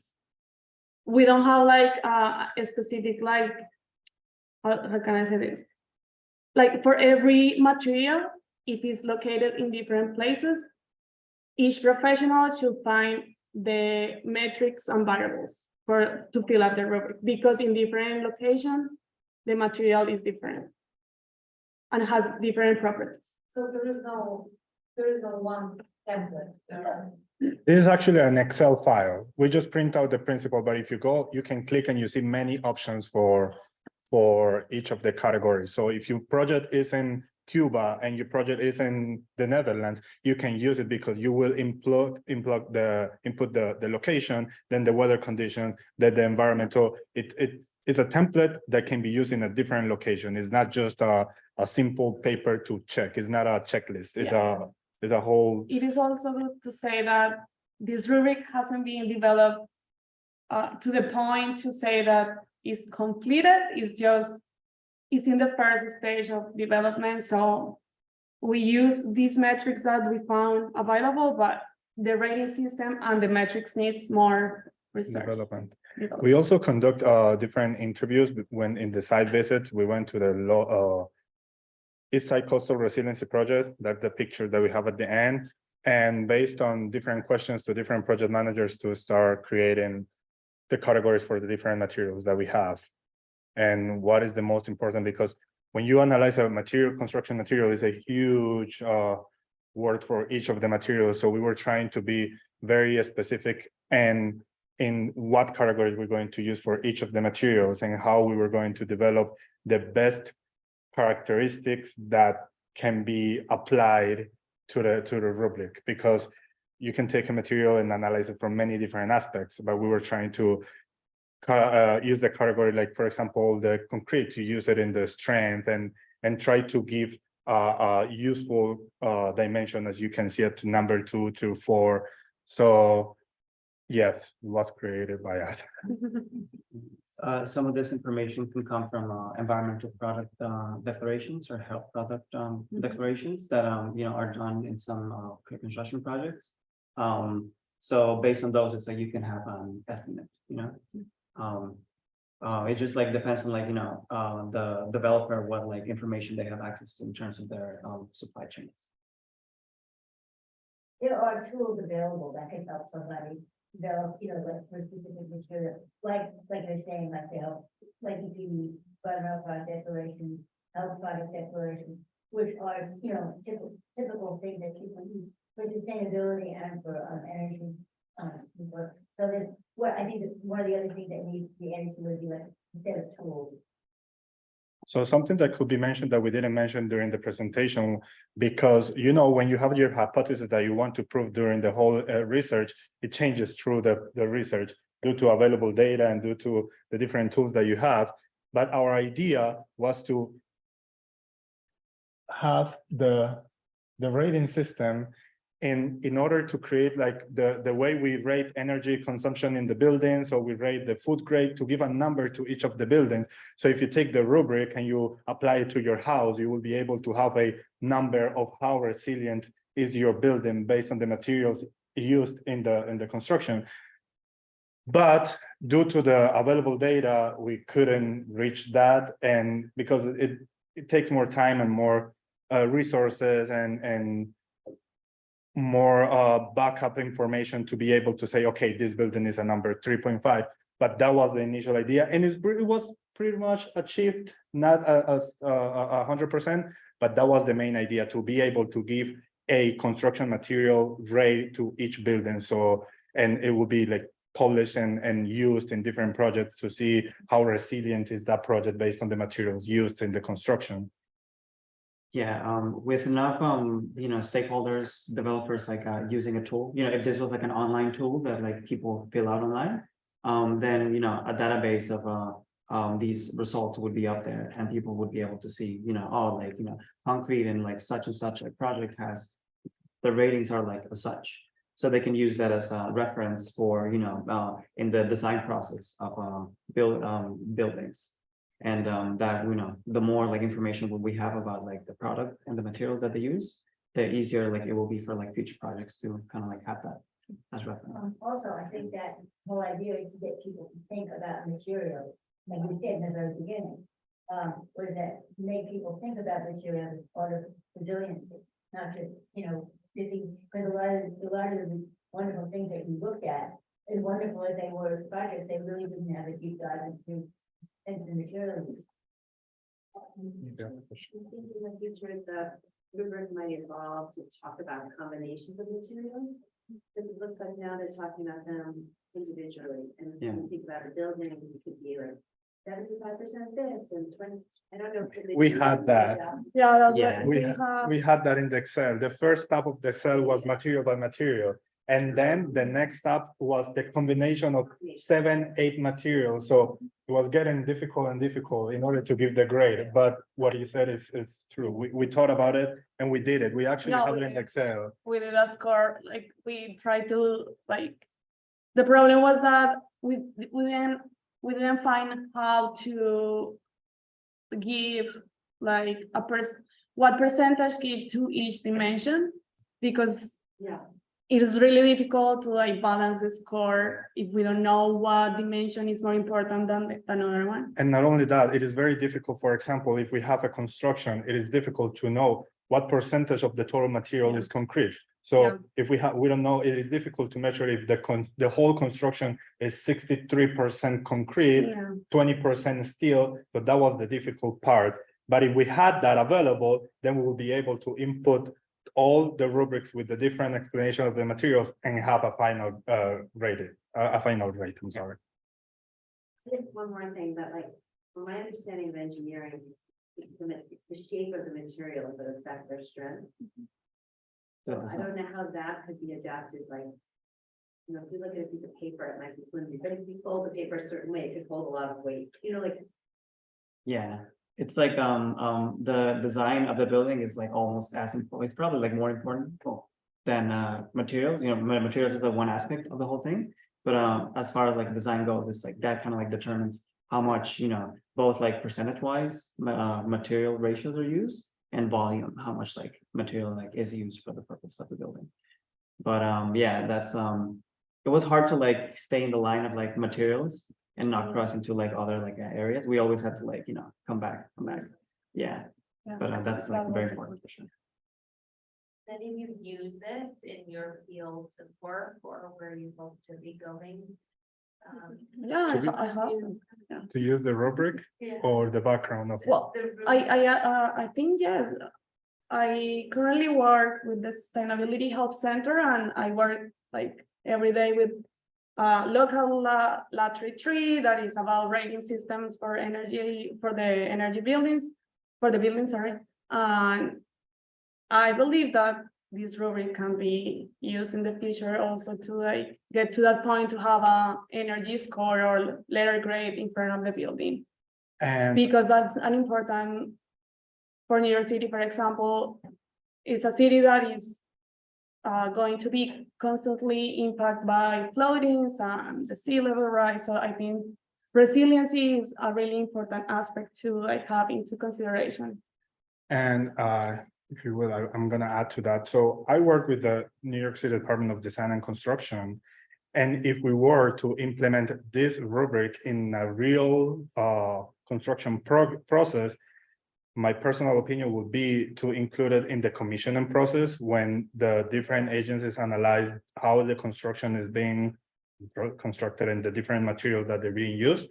So I believe this will be like another step in the bureaucracy of construction to add, but I believe it will be in the commissioning environment instead of the design, because they are the one that oversee what is being built. Like they give the check of, okay, they are complying with all the regulations, they're complying with, so if this is part of the commissioning, it will be, designers will know as many different aspects that we have in construction that they will have to comply with this, so they will design based on these requirements in order to pass the commissioning. I'd have to say also, so on the other hand, we have construction, I'm in the energy field. So when we started our discussion about resiliency, one of the things we thought was, I think we lent more towards like structural analysis rather than, okay, how are we going to keep the lights on and things like that? Because I guess for scope of work, really, just to zone in and we get really broad on how we analyze these materials, so. I think that was a good question that I would ask from my head.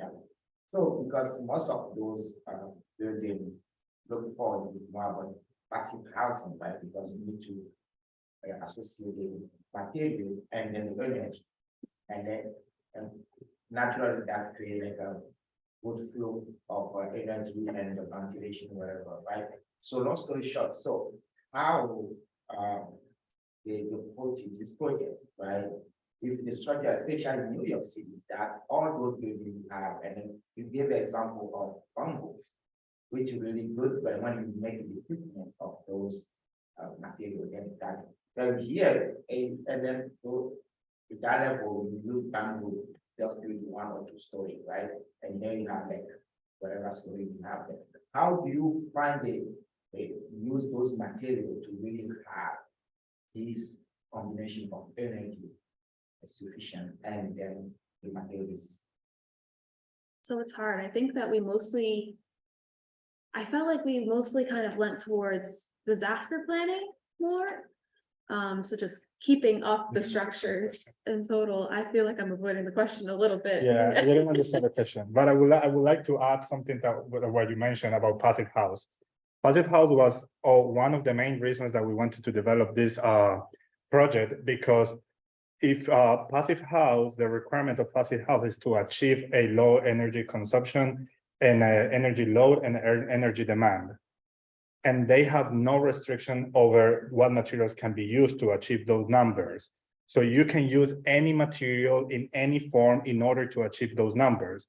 And that's when we ask, so, okay, so you can use very toxic materials in order to achieve passive house.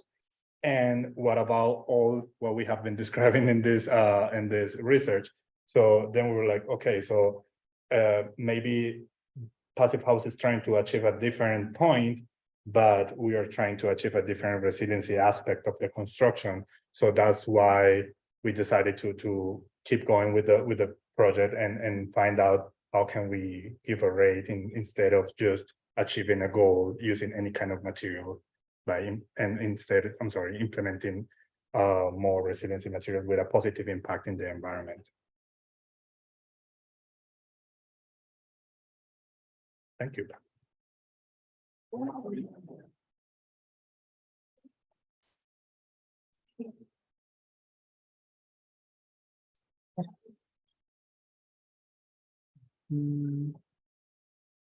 Great job by everybody. Comments on great work. Okay, Thank you. thank you. Thanks, team. That concludes our presentations for the evening. So if you're joining us on Zoom, thank you so much for being here. We will close out the Zoom.